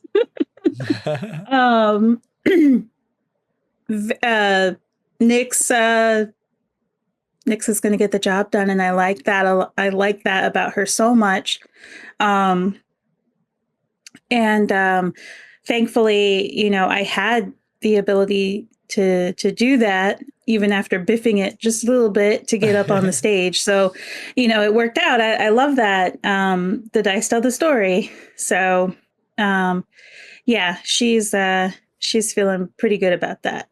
Nice. And what was your overall what was Nyx's impression of Malignio at this point? Because again, he's an oddly threatening character where as the main villain of a story, he's never really threatening the party. That's a good point. Yeah. So did you have any reservations about being like, nah, this guy gotta die? No. Like Cypherix could, appreciate, the layers there, of like a character or an antagonist that,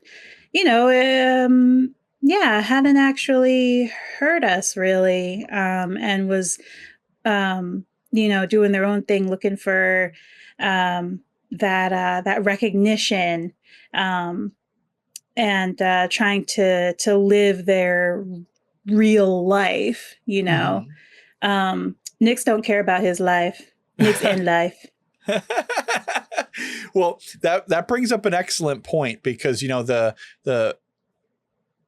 Canopsia's character having moved up first to the stage, I recall you trying to kind of negotiate with Malignio to kind of talk him off the ledge, so to speak, into letting the girl and the other people go, and him kind of saying that like, no, he was supposed to be a star, and that his father didn't see in him like his talent and his skill.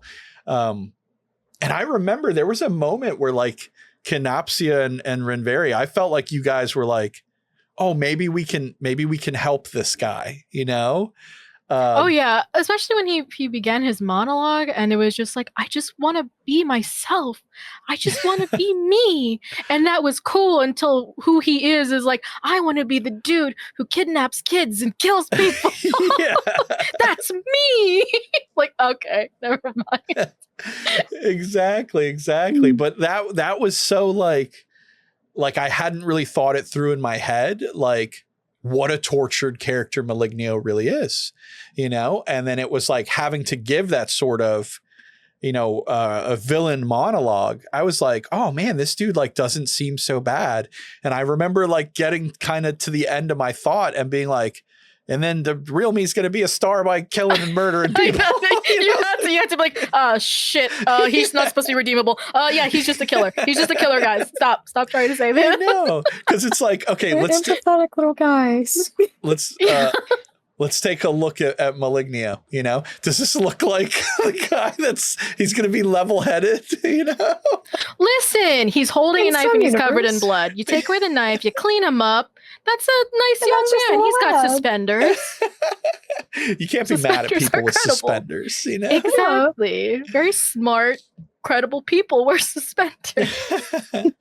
But it was just interesting. It was an interesting revelation for me, like in the moment, and then seeing it affect you guys and then being like, oh, wait, no, let me make sure that like you guys know where this is going to go. Because again, this was a moment I was very conscious of, unlike the pigeon thing, that I was like, if I don't make it clear that he is going to kill this little girl, and you guys hesitate, he's going to kill this little girl, Yeah. So I was like, I have to make that 100% clear. Yeah, and like I really appreciate Canopsia really trying Yes. to like talk him down. Very noble. Yeah, Kate, I really don't think he is a man of violence inherently. He doesn't want to be one. And I think that is something that he is also very deeply afraid of, finding out that he was someone very violent and very cruel. And he doesn't want to be that. And it again, doesn't want to be a bad guy. He really doesn't. And so he's just like, come on, man. I'm trying to help you out here. I'm trying to throw you a bone. But it's like, no, he wants to carve that bone into a shin and then stab me with it. So it's just like, oh, man, I can't fucking help it. Yeah. So it's just like, all right, I grapple your ass. I don't know what you want me to do, but it's just like, yeah. Play dumb he games was when you're a crisis. yeah. He was a redeemer champion in Pathfinder 2nd edition. And before I had like reworked him from being a war priest. And I wanted to lean into that. Canopsia is not a man of violence. He would usually like to try diplomacy before anything else, but Malignio was not open to diplomacy. So yeah, and again, noble effort to try, but I do very much love the way the scenario plays out in the end, where it's like, I'm going to try to diplomacy him. Rinveri's like, I'm going to make sure he doesn't fucking hurt anybody with the sanctuary thing. Bran is like, is he trying to hurt that girl? Canopsia, you're just like, yup. And then he's like, all right, well then, we got to fuck this guy up a little bit and make him reconsider. Right. And Nyx was like, yeah, I'll make him reconsider. Oh yeah, I'll make him reconsider. In hell. You in hell. So Nyx, in the end, manages to remove Malignio's head from his body completely, at which point the threat has been averted, and Zhang manages to mosey himself out on stage. And in a very kind of surprisingly touching moment, Nyx conceals the head, like puts it behind your back, you said. Because you're like, oh, I don't want him to walk out here and see that, I loved that. Yeah. So that was so sweet of her. Yeah, that was very sweet of Nyx. Like his, the kid's whole body's laying there, but you don't got to look at his face. That would be weird,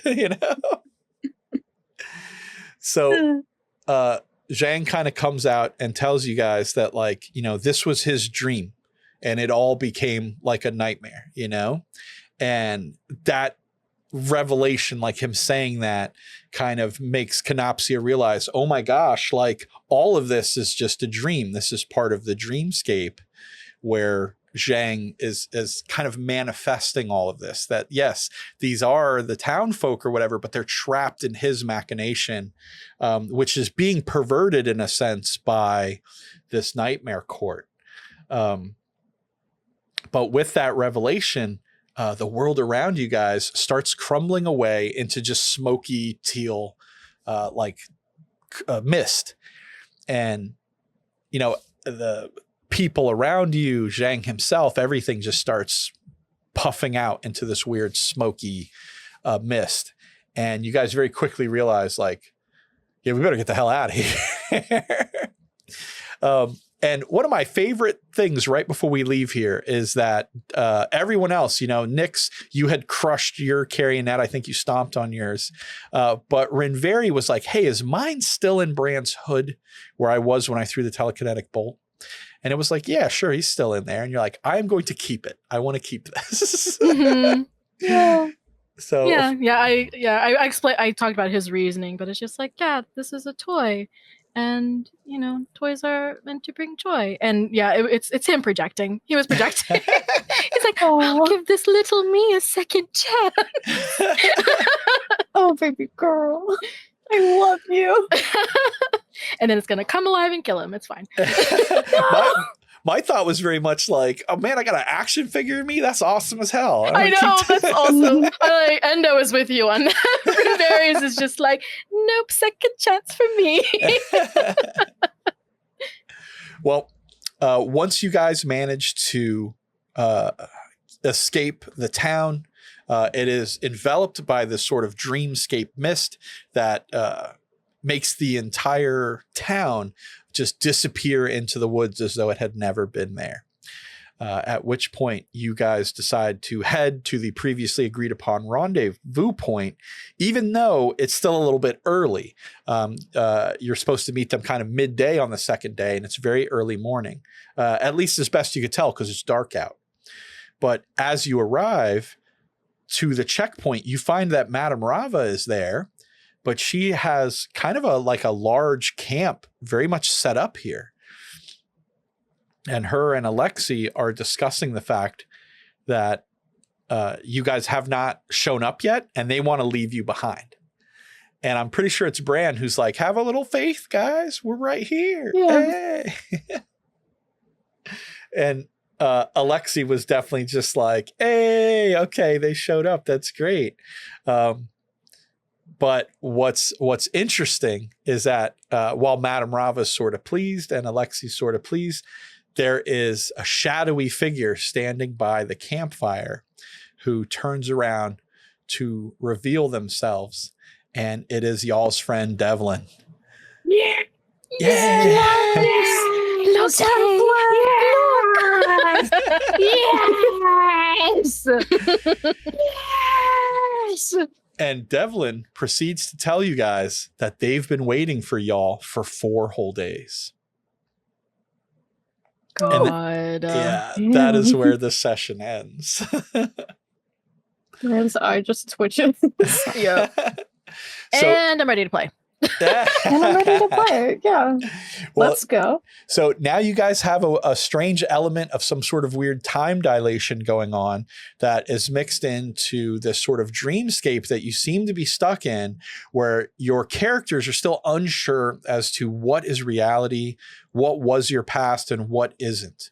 But hopefully, as session 4 begins with Devlin with you guys and the help of Madame Rava, the fortune teller, and the others with them, you guys will hopefully be able to get some long sought after answers as to what exactly is going on in the Pristine Dreams campaign. So if our viewers out there are interested as well, stick around, because in another week or so, the session 4 episode 13 should be coming out for you guys to enjoy the next chapter in Pristine Dreams. With that being said, there is one more thing I want to mention. What the fuck was it? I said don't forget to mention this at the end. With that being said, we are also going to switch over to completely playing strictly 5e rules from now on, just to kind of help make the flow of things a little bit easier for viewers to follow, because I know we've gotten some comments from viewers who are like, we don't really understand which TTRPG you're playing or like what world you're playing in. And that's because like I kind of have a bad habit of kind of mixing together all my different rules and different rulings from different games I play. But we're going to try to keep it a little more on the nose for our viewers out there. And I know that that is kind of a big burden on my players and our party. So I appreciate you guys kind of converting so that we can all play a kind of standard game that everyone can follow, hopefully a little bit easier. And hopefully that'll make things a little better for all of you beautiful people out there checking us out and watching along. So thank you guys so much for joining us tonight. If you have any questions about the campaign or the ways that we played it or any of the rulings that we made, please feel free to leave them in a comment down below. Feel free to give us a like, share, and review the video. If you're listening to us on a podcast service, we would super appreciate it. We are available wherever podcasts can be found. So please check us out there and make sure to let your friends know if they're more podcasty people than video people or vice versa, that you can find us on both. So thank you guys for joining us. Any final thoughts from the party? I'll see you in hell. Yeah, that pretty much sums it up. Good night, everybody. Thanks for listening. Good night. See you now. Have a good day. See you in next hell. session. Have a good dream. See you in hell again later tonight. Thank you and goodbye. Dream on, dreamers. Dream on. Dream on. Dream on.